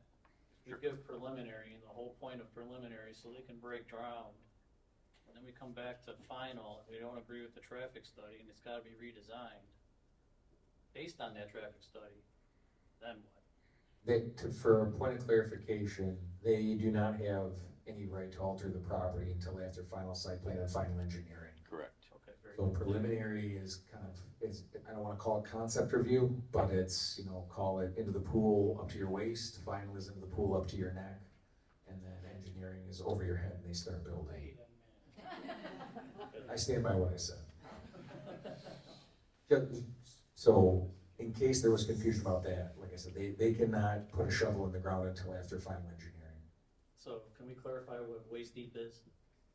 So preliminary is your first run at the site plan to discuss concerns that you have. You know, obviously it's kind of a test to meet the basics, right? Are there setbacks okay? Is there parking okay? You know, is the use permitted or is it special land use? To kind of get the bird's eye view understanding what they're doing and to express concerns that you would like to see addressed or potentially addressed. Final is your landscaping final. Your lighting complies or it doesn't. You address the concerns that we had at preliminary. So if part of this was, again, if what your primary concern is traffic, and again, there's multiple options that we discussed tonight, providing a conditional preliminary approval requiring a traffic study be part of their final site plan, along with other concerns you may have, that is a fair step to take. To then, they need to come back with that information. And again, I'm not saying that you have to like that information, but they do have to come back with it. And if you feel as though it is not resolved at final, then the step that you're taking now, I want to confirm that. I want to take a minute to look at the ordinance to confirm at final that you can take a position to table or postpone. So if you will give me a hot second, I want to be able to answer that question correctly. Okay. You had another question? I had a comment. So, well, two things. One is we're going to see a traffic study at some point. So, you know, instead of getting ourselves wrapped around the axle on these motions, I would be in favor of providing a conditional approval, because otherwise we're just causing unnecessary delay for a business. And, you know, give these guys a chance to come in with their design, with their traffic study, so we can analyze it. Mr. Chair, if I could address that. Sure. That assumes that the traffic study is acceptable. No, it doesn't. So that when I just feel that whenever we come to these meetings, almost every meeting traffic is discussed in one way or another. And it seems that to have a page-and-a-half report that was provided to us by a large organization, and we're told that it's in development, it'll be here within a month, then I don't think we're causing undue business harm by delaying or postponing, excuse me, thank you for the clarification, Susan, postponing the vote until we have good data. If I may. If I may, so just to answer the question, so again, you can pick which process you would like to pursue. At final site plan, the actions that you may take are approval, final approval, or approval with conditions. Can be granted upon finding that the final site plan meets the applicable decisions of section 12.10. You can postpone. So at final, you can postpone. Can everybody hear me? Great. So at final, you can postpone. If the planning commission determines that the final site plan application does not contain enough information to conduct a review, additional information is necessary, or significant changes are necessary to receive approval, it may postpone action to a later date and shall cite the reasons for postponement. A final site plan that does not receive approval or denial shall be considered postponed and will be added to the next available planning commission agenda, or you can deny. So the step you were talking about taking at preliminary, you may also take at final.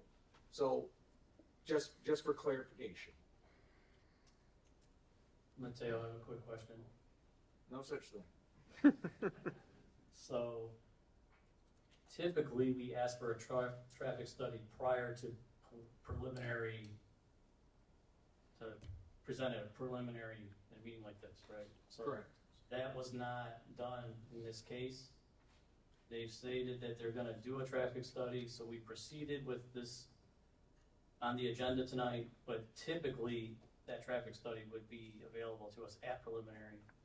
And That is correct. The ordinance does allow for applicants to request, waiver is the wrong word, but the opportunity to not necessarily bring certain required information at preliminary. I can tell you that our conversations with the applicant were focused around this was going to be a topic of discussion, an important one. So yes, typically preliminary is when we would have wanted that study. As it relates to the applicant's timeline and the township throwing up more than enough caution, both verbally and written, that this was gonna be a point of conversation, the applicant opted to come sooner. I can tell you that, again, our reviews are structured, and conversations with the applicant have been that if we do not get that final site plan in hand, they do not come before you. We will not put them on an agenda, a final site plan agenda, for you guys, if we don't have that study and we have not had a chance to review it, good or bad, what we see. Okay. My last comment on this would be then to strongly caution the developer to please look at at the way that the traffic is routing in that development and really take a hard look at what the safety and overflow would look like in the stacking. Because we're gonna be taking a really hard look at that, because it's a very, very strong concern that we have in that area. Thank you. So just for clarification, we are voting on the motion at hand. The table. Correct. So any last questions on that motion? If you don't mind, I'd like to get clarification. So because I said the word table, which I regret at this point, but what is it? You said that it's tabled, meaning, can you walk me through that one more time? So, It remains an item on this agenda? so basically, you are taking an item and laying it on the table. There's other things I'm not gonna get into, but it takes, then, once that's done, it takes a motion to take it up off the table. Now, you could come to the next meeting and they may not even be here, but if somebody makes a motion to take it off the table and there's a second and that motion passes, then you're talking about it. Because you took that business up off the table. You set it aside for the moment and you took it back up. That's why most of the time, you don't wanna use tabling something. Okay. It's very So- vague. I see. Okay. So if you say I wanna postpone it, it gives your applicant, it gives the rest of your commissioners a very specific time. We're gonna postpone it, so be prepared because we're gonna look at it on this date. So a no vote. If they're not ready, you could always postpone it again. Right. But at least that gives them some kind of time frame. So a no vote on this motion, it drops. It's a dead Right. issue. Okay, thank you. Thank you, Mr. Chair. Okay, so any last questions on this motion? Can we get a roll call vote? Austin, No. Turner, No. Durr, No. Losick, No. Blankenship, No. Wagner, No. Bailey. No. Motion failed. Mr. Chair, Okay, could I make a motion, please? word it correctly. I would like to postpone the Starbucks agenda item until the applicant can provide a full traffic study. I'll second. We have a motion, we have a second, any discussion? What's the date? So just, I would To provide context, To provide context, typically, essentially kind of what you requested would be kind of a quasi amended preliminary site plan from what they've presented. So township staff typically requires 2 weeks for review, so that, again, we can look at the information, develop our reports, make sure that they're kind of good and ready to go for an additional agenda. So with that in mind, I don't know that if, again, I don't wanna slow anything down, but the 13th would be a stretch to have it submitted, reviewed by the township, and then put in a packet, for all of us to then come and talk about, at the next meeting. You can make the date for what you like, I just wanted to kind of offer that up for context. But you do need to choose a date. Correct. And that needs to be in the motion. Should I add that at this time? For the sake of the length of the evening, I think the rest of your commissioners would be okay with you choosing a date. without going through the formal amended motion process. So it's depending on when the applicant can provide the full traffic study. They indicated it will be done by the end of the month. Is there an opportunity to respond to that further? It's okay. No, we need to To do the finish slide my- first, yeah. Okay. So I propose that we, the first meeting in September, correction, the second meeting in August, which would be the fourth Thursday in August. August 27th. August 27th. Thursday, August 27th. Thank you.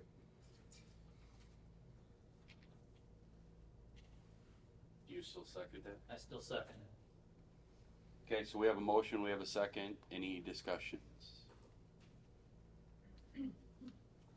I personally, just to put on the record, am not in favor of that, since we are going to be getting that information as part of the final. I would not be in favor of that.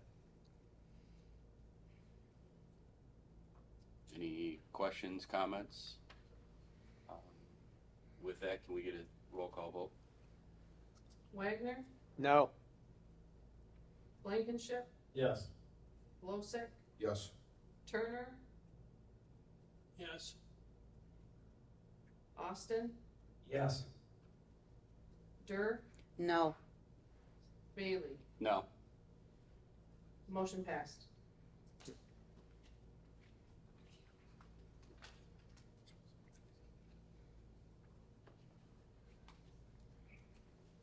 Okay. With that, we will move to PSP 260008, Meyer Preliminary Site Plan Amendment. Applicant, Walgast Corporation, 4835 Town Center Road, Suite 203, Saginaw, Michigan, 48604. The applicant is requesting approval of an amended preliminary site plan to modify the existing parking lot layout and landscaping. The proposed changes are intended to facilitate the creation of a new outlot for the development of a Starbucks.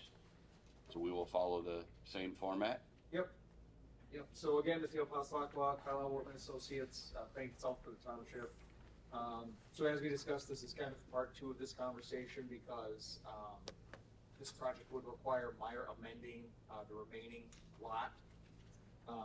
So Meyer, the applicant, is requesting an amended preliminary site plan approval to create outlet parcel in which to allow the construction of a standalone Starbucks.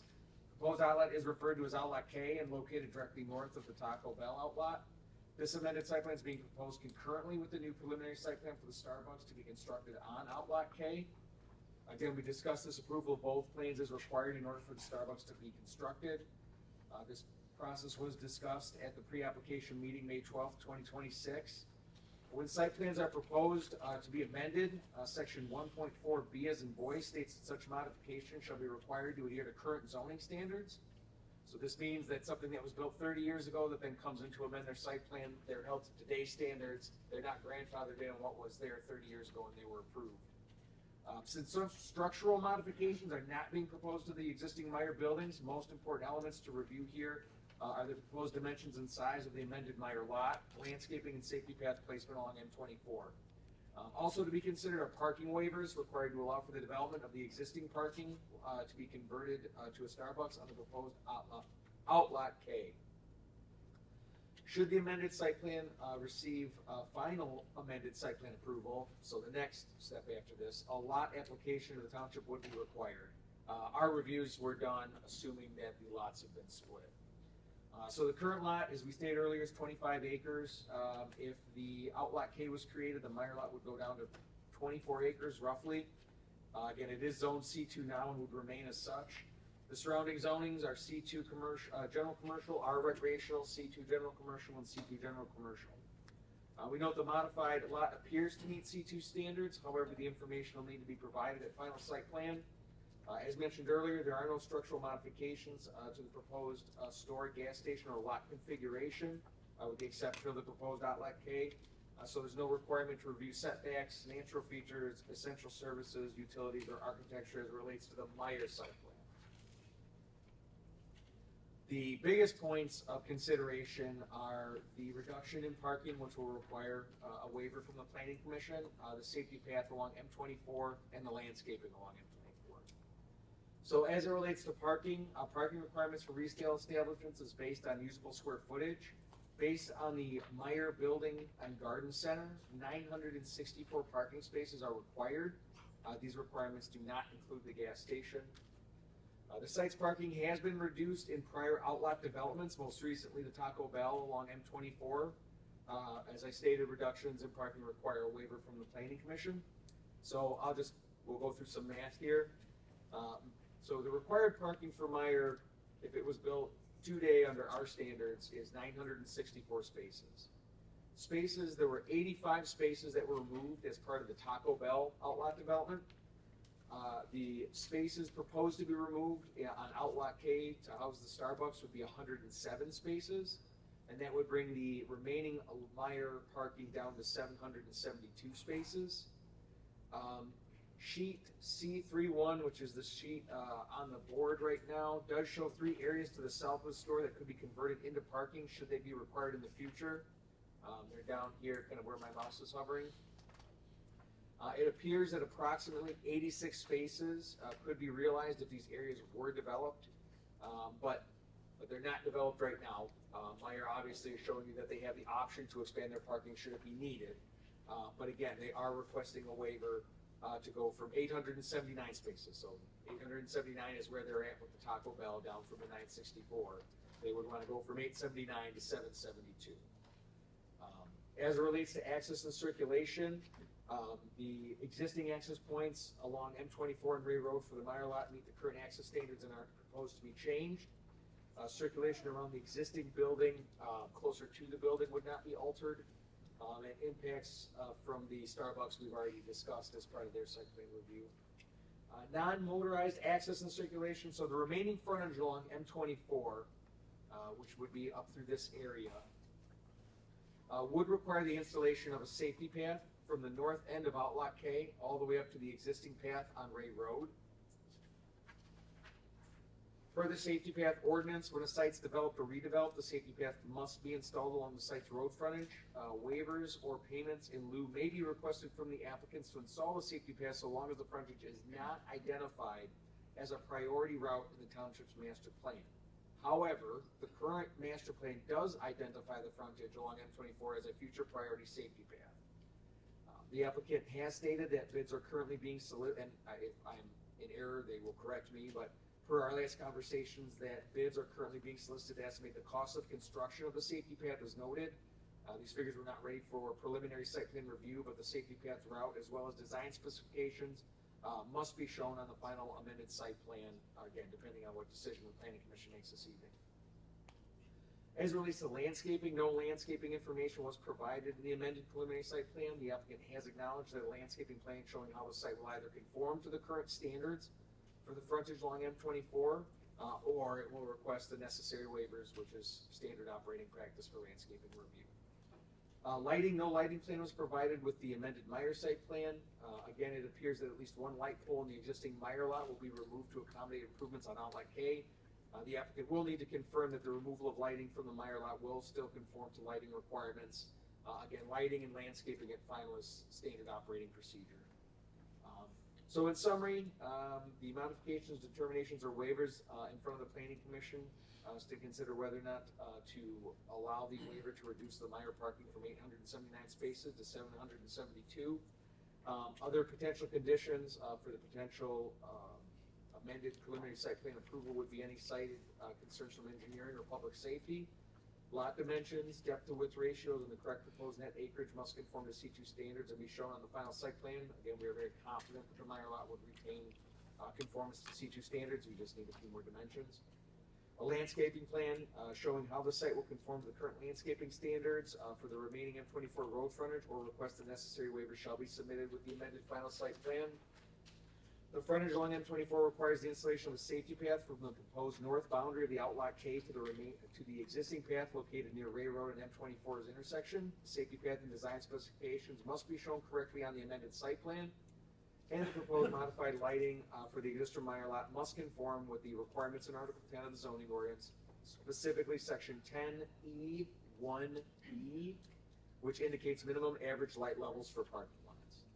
With that, I would be happy to answer any questions. After that, Jim can go through his review, and if you choose, the applicant can speak as well. Okay. Sir? Mr. Pasalova, Very good. close enough, right? Thank you. Has Myers submitted any kind of an analysis showing that they'll have enough capacity for parking, given their history that they've been here? Nothing beyond verbal conversation with the applicant. Nothing was included in the application relating to market studies or how the other Myers perform with similar parking. Well, I mean, they could have studied their own. Correct. Well, yes. I mean, yes. To answer They your don't- question, no. Okay, thank you. Maybe the applicant will be able to provide some insight. Any questions down here? Is the applicant gonna come up and are we able to ask him some questions? Yeah, I mean, I would Yes. recommend you. Yeah, we're gonna go through Mr. Sharp first. Yeah, that's fine. I just wanna make sure before I ask this question. Okay. Any questions for Mateo? Okay, you're up, sir. I'd say nothing additional, Your Honor. Very short. Obviously, we're looking at the infrastructure of the proposed Meyer amended site plan there. Most of that is occurring in conjunction with the Starbucks. It's on the Starbucks site plan there. There's no new sanitary sewer improvements being proposed with this amended site plan. There's no new water system improvements. All of the stormwater that would be associated with this amended site plan will be addressed as a part of the Starbucks site plan there. Mr. Pasalacqua has already talked about the 8-foot wide safety path that's a requirement along M24. There's some other, general notes and so forth in our review that you can see, but all in all, we have nothing, as far as infrastructure goes, there's really not a whole lot going on with this amended site plan. Thank you. Mr. Chair, may I ask a question? Sure. Jim, I'm coming back to the berm again, and I guess from an engineering perspective, topography, does the whole entire berm get leveled to install the safety path all the way? Sorry about that. Does the entire berm from the proposed lot on Lot K all the way to the north to Ray Road, does that berm get leveled in order to install the safety path? That's what I heard. I think I heard it earlier. I want to confirm. Yeah, that would, some of that's really narrow to where the existing roadway is in there. So, yeah, it would be my understanding that the majority, if not all of that safety path the berm would be removed in order to construct that safety path.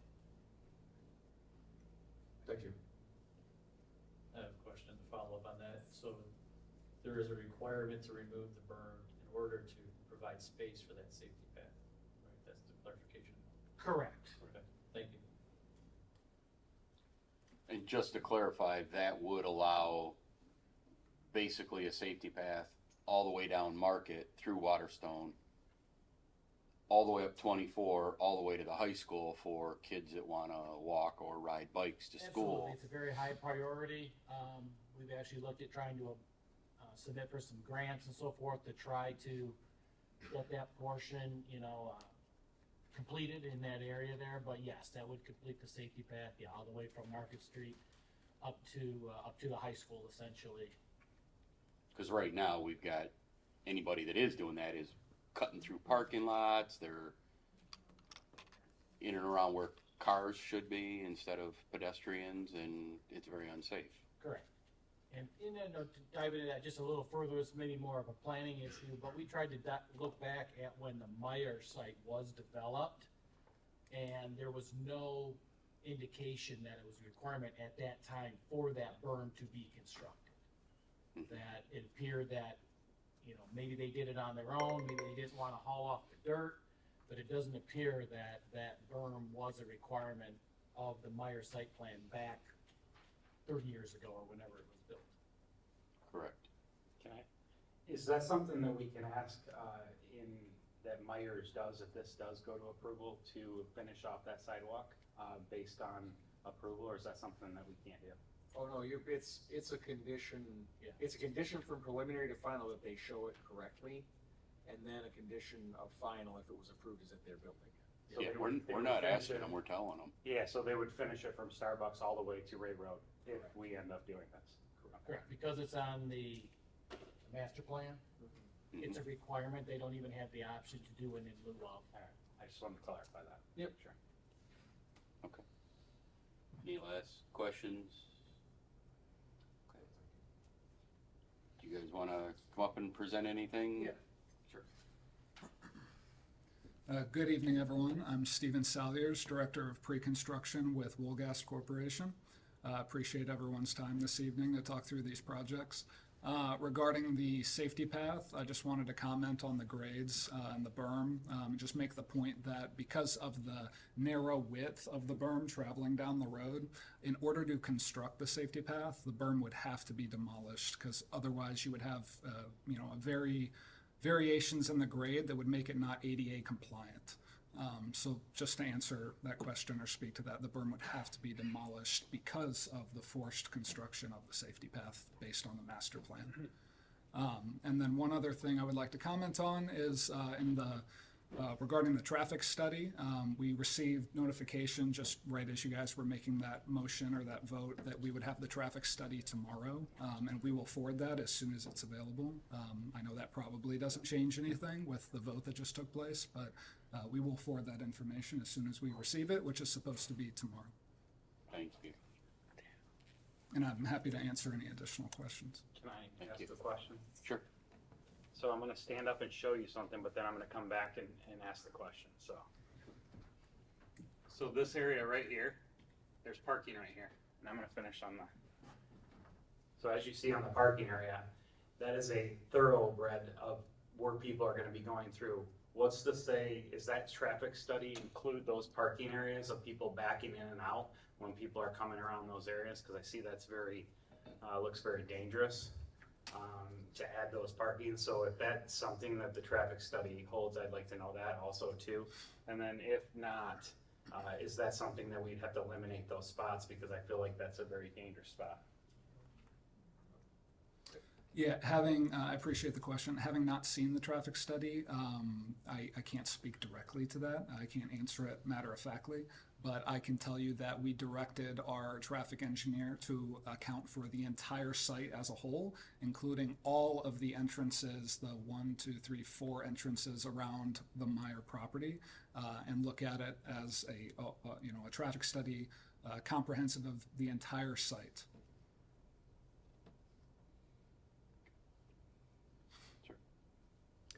So given that you're eliminating a fairly significant number of parking spaces, how do you know that there's enough left for Meyer customers? As the developer, we can't, I guess, speak exactly to answer that. Meyer and Starbucks have both done whatever processes they, conduct behind the scenes to confirm that internally it's not going to impact their business plans, and then direct us to move forward with the plan for this development. So we are not aware of any market studies that they've done. I'm not saying that they haven't been done, just that we as the developer are not aware, and we can make request of that. The traffic study is definitely something that I know is noted in the ordinance, and that's why we moved forward with it. We moved forward with it, and I apologize for not having it in time for tonight. But the market studies, I don't recall being mentioned in the ordinance. No, not in the ordinance, and I know we didn't discuss it in pre yet. Yeah, so if it's a requirement, we can request and provide it, but we were just unaware of it being a requirement if so. So my understanding, and Mr. Pasalagua can correct me on this, but you're going to ask for a waiver for a reduced number of parking spaces as per ordinance. Is that correct? Yes, any applicant or property owner has the ability to request a waiver from parking. So, and that waiver would come at final site approval? I would say because these are kind of mutually exclusive situations, with the Starbucks, that now would not necessarily be I don't feel as though now would be the correct time to grant a waiver, because I don't want there to be a misconstrusion that if you said yes to this waiver, Starbucks doesn't happen. No, I'm not asking to grant a waiver, I'm just asking when in the process would that waiver grant normally come in, during final? I would say final would be the appropriate time to do it. I mean, I know that the way our stuff is structured right now is that you could present it at preliminary, but given that there's still questions about Starbucks, it seems appropriate to wait till final. Sure. No, I would just be concerned that, especially during holidays and some peak times, that there are enough parking spaces for people to park. It would be my only concern at this point, and you would need to have done some kind of an analysis, at least in my mind, in order to determine that. Mhm. I would assume they would have done that already, so I would assume that data's there, and we'd like to see it. We will make the request and see what we can get, and hope that the traffic study also speaks to that and can answer And most of these maybe questions. maybe it's part of that study Yeah, too. yes. So. Okay. Any last I have some questions. Okay.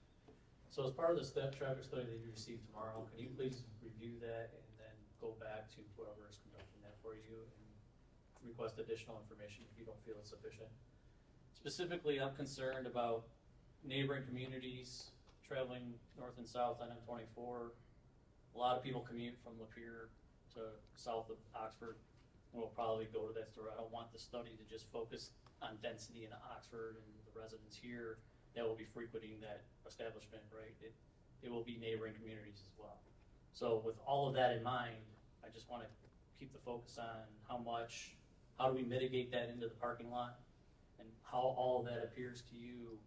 So when you do get this, I know you're getting it tomorrow and it feels like, oh, we just postponed this, but I want to give you guys ample time to review also, to make sure that when you do come back and present it to us, that you feel it's satisfactory if it was in your community, that you would be satisfied with exactly how the traffic is going to flow through there. And if you were a shopper at Meijer, how you would approach the store, and if that traffic that is being caused by this establishment would affect that pedestrian traffic into the store, right? Like, so I just want to kind of bring that up as something to think about. When you do receive that traffic study, please don't think that it can't be revised if it's not satisfactory to you, and that you can then ask them to relook at it if, it doesn't appear to be satisfactory.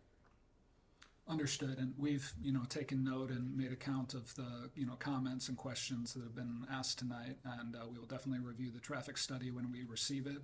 We are hoping to receive preliminary approval to keep the process moving forward, because that releases us to, move forward with other permitting reviews and plan reviews that, now we'll have to wait on. But the last thing that we want to happen is to come to our postponed date and the traffic study not be sufficient. So we will definitely put the time into reviewing that and making sure that it covers all of the topics covered here tonight. Okay. Couple more comments. So the turn radiuses coming around the store, it's hard for me to tell in this graphic how that's going to affect. I drive a pickup truck. Some of the Starbucks that I do drive through for my wife, I'll add.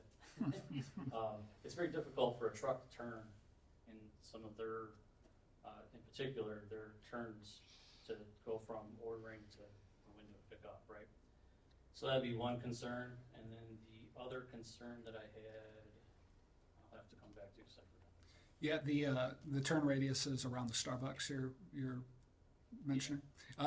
So they're not clearly noted. I can see on the Meijer plan and in the zoom in of it, but those radiuses were on the Starbucks plan, but we'll make sure to have them also noted on this plan. Is that right, Neil? Those radiuses are, yeah.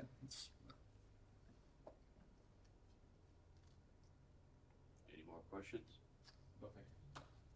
All right, I got one more comment. As it pertains to snow removal in the winter, this past winter we had a lot of snow. There was a lot of snow in the Meijer parking lot, so when they're looking at reducing the number of spaces and how they'd be utilized, should you have to go back to redesign when you're looking at all these things that we brought up. I guess if there's way to kind of communicate where a snow removal would end up in that parking lot, that would be helpful as well. Thank you. Understood. Thank you. Any last questions? Just as you deliberate the next step with this,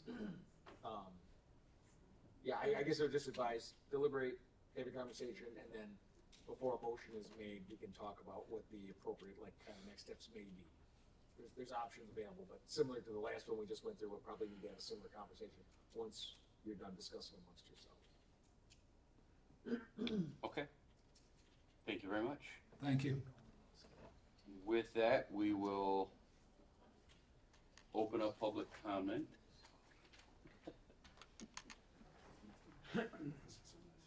Yeah. Good evening. My name is Brian Pensack. I live at 475 Franklin Lake Circle. So, observations and just a comment, the safety path, right? And there was comments made about this is going to be a connecting point between Market Street and the high school. With that said, and you can see that the safety path on the north side will be crossing that driveway. And now that driveway is going to be even busier with new people coming into the parking lot because of Starbucks. Just want to make sure we think about the safety of the pedestrians or cyclists crossing that driveway. And then I don't recall, this does not show the Tim Hortons, right? The Tim Hortons is still south of this. Is there a safety path in front of Tim Hortons? Okay, I couldn't remember. That's all. I just wanted to. So then it would be a continuation of that too. So, thank you very much. Thank you.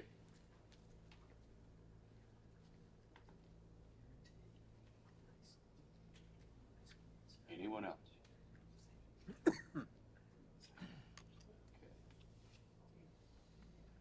With that, any last discussion before we?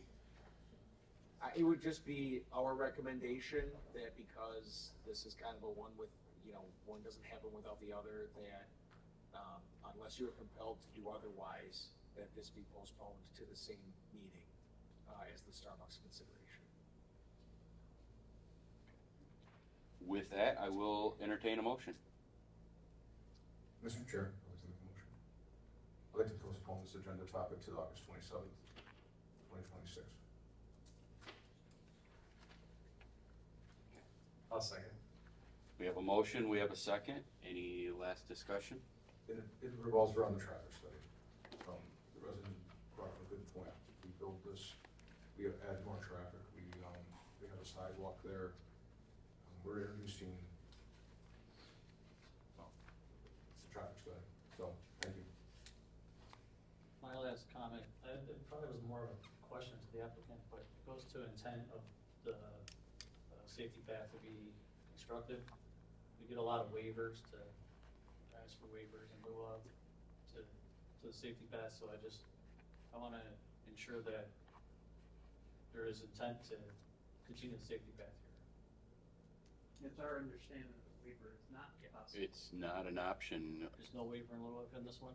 No, now with the updated ordinance. There are certain hardships that applicants still can request even if they're on the master plan priority list. They do not qualify for any of them, so there's no if and around this.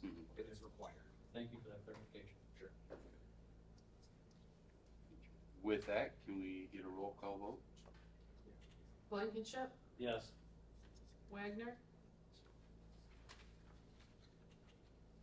Yes. Losick, Yes. Turner, Yes. Austin, Yes.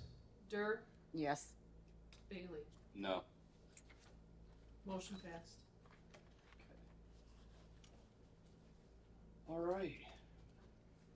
With that, we will move to the ORC 2027 work plan. Yeah, so, excuse me. So it's that time of year, the board is working on their budget, and the ORC being a subcommittee of this group is where some of your ordinance amendments kind of start and are worked on internally. So per usual, we work on a work plan that kind of outlines what we want to work on potentially the end of this year all the way through next. Present it to the planning commission to get some feedback, and then the next step would be, depending on your comments this evening, preparing this document as well as some budget information for the board at their August meeting. With that, I can kind of quick go through some of the things that we're looking at and then take any questions from the commission.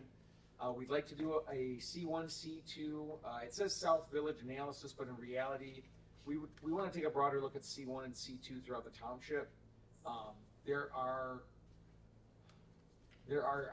We view some impediments to development and business as it relates to the requirements of those two designations, both in what they consider permitted in special land uses, but then also lot size requirements. There are some lots that are burdened by C2 zoning because they are so small that the owner could not do anything without a variance. In the same regard, we believe there's some antiquated designations of special land uses or as permitted that we might want to go either way with. State law compliance, kind of want to do an audit, it's good to do this every couple of years, just make sure your local ordinance is in line with both state and federal laws. Things change a lot over a period of time. And then an obsolete standard audit, we are actually going to try to make the ordinance smaller, if you can believe it. So, yeah, those who know. So this would be just, again, a review of, is there something in here that was relevant 30 years ago that is not relevant now that can be removed from the ordinance or potentially needs to be updated? Those are our high priorities. Our medium priorities are PUD modification requirements. Your current ordinance is set up, just like any ordinance would be set up for, there's an amended site plan process, and there are changes that can be done administratively, small ones, and then there's changes that hit certain criteria that require to come back in front of you. The process in your ordinance right now to make a small modification on a PUD is quite arduous and quite time intensive.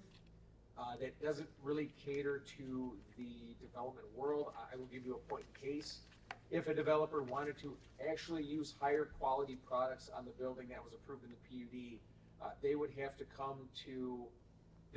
to be a special committee convened that would then determine it's higher. Then you would have to have a public hearing for them to come through and say, we'd like to use more brick instead of siding. Again, we're not saying we're right or wrong, we're just saying that maybe there's an easier way to have that process go forward, especially given that in the next 5 to 10 years, you will likely have some large PUDs in front of you to consider. Another one is Automart access drive requirements. These are little knick-knacky things that we find along the way. We have some antiquated access requirements for gas stations and convenience parks along M24, especially given that M24 is jurisdiction of MDOT. Our rulings are limited as it is, so we want to try to prevent maybe some trips to the ZBA with that change. Modified review of condo documents. I know you guys love reading condo docs at meetings. It's one of your favorite things to do. It's probably why you joined the commission. There are other communities that have administrative mechanisms for approval of condo docs. So that if a condominium wants to either change their documents or it's part of a new development, you don't necessarily have to see those. They would be reviewed by consultants, they would be reviewed by staff, they would be reviewed by legal. They wouldn't just necessarily have the extra step of coming to you. And then we're considering some changes to our ground mount accessory solar uses in the residential districts based on some feedback we've had from the ordinance we made, the amendments we made about a year ago. And then our low priorities are the consideration for murals. Right now, if someone wanted to do a mural in the township, they would have to go to the ZBA likely. It's actually a given they would have to go to the ZBA. If the mural had any kind of signage content on it, and then landscaping standards.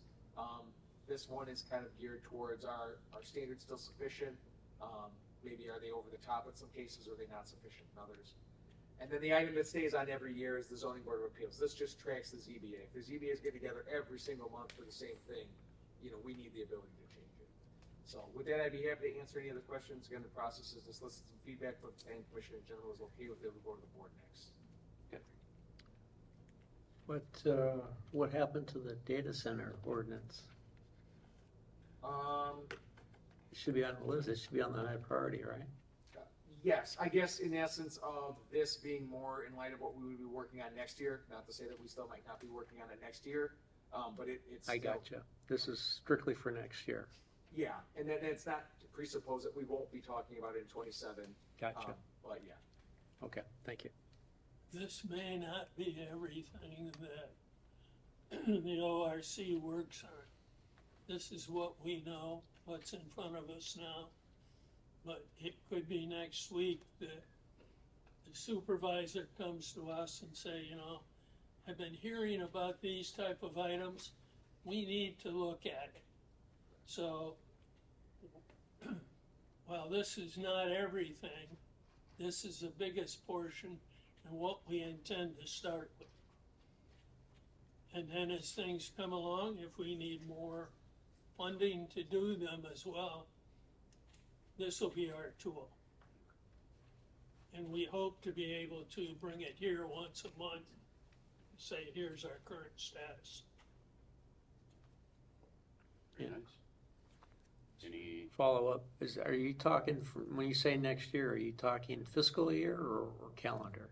Well, it can be, this is very fluid. We have a lot of control over when we do these things. I think right Yes. now, more of it probably relates to funding. This is not, it's not a large line item in the township's budget. Sure. Because, for transparency, it's good to make sure that we're funded on that. So I know this year, we're gonna run up to budget on what we've got for this year on our plates, but if there's any wiggle room left over, we could start these early. Okay. any, Mr. Chair? sir? I'm sorry, Mateo, let me go back to my notes here. You're forgiven. The discussion about the C1, C2 South Village analysis, is that the village or is south of the village? So, and my apologies, because south of the village is kind of I would say the core focus for what we want to do, but I do think that C1 and C2 in general, everywhere, the way it's outlined in the ordinance with the requirements is worth a look at for auditing. I guess what I think about is, I wanted to be careful as we look at those lots to develop, if we build a structure that's up to, I think, 35 feet tall on a C2, and there's residential right on the other side of that I just wanted to make sure that we somehow take that into consideration. As there's residential right behind where there could be a 35-foot tall structure. Sure. If, with either buffers or some sort of, consideration, that's all. Couple more things. The PUD modification requirements, again, that ties to, my thoughts around that are related to buffers and setbacks. Are those being changed at all in that discussion? I'd like to make sure we keep buffers and setbacks in place. Yeah, so there's no conversation about changing the standards that you have in your PUD ordinance. This is more about process for amendment. Like Okay, amending would the it make it PUD. easier for an applicant to get a variation or a deviation from a setback or a buffer than we currently are? It's not related to that, I hope. No. You'll see the red lines, once we have a chance to work on this, you'll see what we're doing, but it's not related into like, hey, the planning commission said we had to be 50 feet back, we'd like to be 35 feet, hey, can you guys approve this? That's not what we're doing. That comes back in front of you all day, every day. Right, I just wanna make sure I know where your thoughts are at. Sure. Well, the other thing you ought to remember Turn your mic on. is that this is the outline for the ORC, all right? And before we complete anything, or when we do, it won't end up on the agenda for this meeting, so that you get the first opportunity to look at what we're proposing, bring any changes, whatever. And it's not until it's approved by this board that it then goes to the township board for their approval. It's just like tonight, due to the number of people involved, it didn't happen. But our intent as the ORC was to bring data center information here, present it to you fellas, because you haven't been part of the discussion or things that we have done in the ORC meeting to get where we're at. So somebody saw that on the agenda. They decided to blow it out to let the public know. And we appreciate you being here and understanding what your thoughts are, plus what the members of the ORC have already been through to get preliminary ideas of an ordinance. So there is a process that we're following, and we're trying to keep the public involved.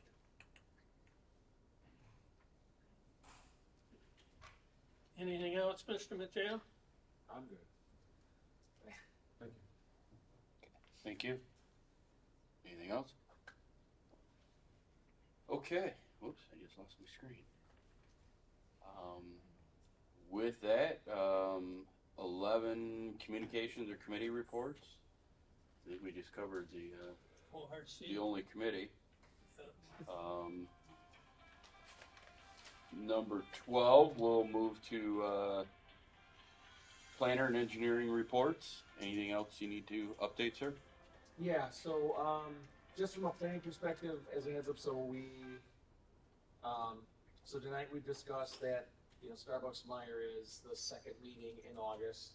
Obviously, there's some work that needs to be done at Township Hall as it relates to when we bring the data center conversation back once appropriate facilities can be obtained. Just as a heads up, we will have a meeting in 2 weeks. There is a special land use for consideration. I will not be available, but you'll be in good hands with Benny. He's done the review. He's worked with the applicant, so he is familiar with it. Nothing too hard to swallow. Again, it's a special land use for us, just a type of use at a retail center. Again, so I will not be available, but Benny will be here. And then other than that, we will just be in communication with everybody on the next steps for all the things we discussed tonight. We promise to take it easy on him. Yeah. And then in your packet, you should have the monthly engineering report. That's footnote version of, the municipal project that the township has going on and some private development projects. The items indicated in red are basically changes from the previous month. So I don't know if you had an opportunity to look at that, but if I could answer any questions about any of those. Thank you, sir. With that, we'll move to commissioner comments, comments from building officials, zoning administrator. Do you have anything you would like to jump up and talk about? Are you sure? For mine. No, not at this time. All right. Well, let's start down here, sir. Do you have any comments or anything you want to add? I just want to thank everybody for coming out. Obviously, we know you're in high emotions right now, but we want to let you know that we hear you. Just know that. So we hear you, we see you. We just want to make sure that everybody's here to hear it and see it at the same time. So that's why we put that motion involved. We want people to be here. And I noticed there was a lot of people that were really concerned that work here. And that concerned me. The people that are speaking out and talking about these things. One being Greg Hill. I think Greg Hill should be here and see this through. So those are things that I want to make sure. So I'm voicing my opinion right now to you guys is like, we want you here. We want to hear you. But we want everybody to have the equal opportunity to hear and see. Thank you. I'm good. No comments. Okay. Ready? I'm good for now, thank you. I gave my comments. Yeah, I want to echo what Mr. Austin said, that, we do appreciate everybody coming out and talking. I know that may not be the impression when we took the motion, but, at the end of the day, we were at capacity. And the last thing I want is to say only a certain few can talk. I would rather postpone until we can give the opportunity for everybody to hear. I also want to say we live here too. So I know the sentiment in the community is that, you know, we're just on a mission to get this and get these data centers here and we want to make sure that everything is done for the best interest of the community. So we want to hear those voices. We want to hear what people have to say. We want everybody to share their sentiments. And again, we want to make sure things are done right, make them as restrictive as possible, but to follow the guidelines. So, yeah, I do appreciate those of you that stayed, and I look forward to the next meeting, when we do get that rescheduled, to hear from everybody. And hopefully by then people understand the truth. So with that, I will take a motion for adjournment. Yes, one other comment. As of today, unless Mateo knows something different, no one has come to Oxford Township and said, we want to build a data center in your township. So, doesn't mean that it's not going to happen tomorrow, but that's where we are today, and why we have some time to make sure we do the ordinances stuff correctly. So we are looking out for the best interest of the entire community, contrary to what Facebook says. I'd So, like to echo that as well. We're just citizens who rose our hand and volunteered to come up here and represent the community. We're not really technically employees of the township. We're just here to help the community, right, go in the right direction. And maybe one final point, Oxford did implement a moratorium against data centers until, February of next year. So while we have a chance to work the ordinance and get it right. February 10th. yeah, we want to make sure it's done right. So be patient with us. As you can see tonight, as we fumble through motions, we're not exactly professional politicians.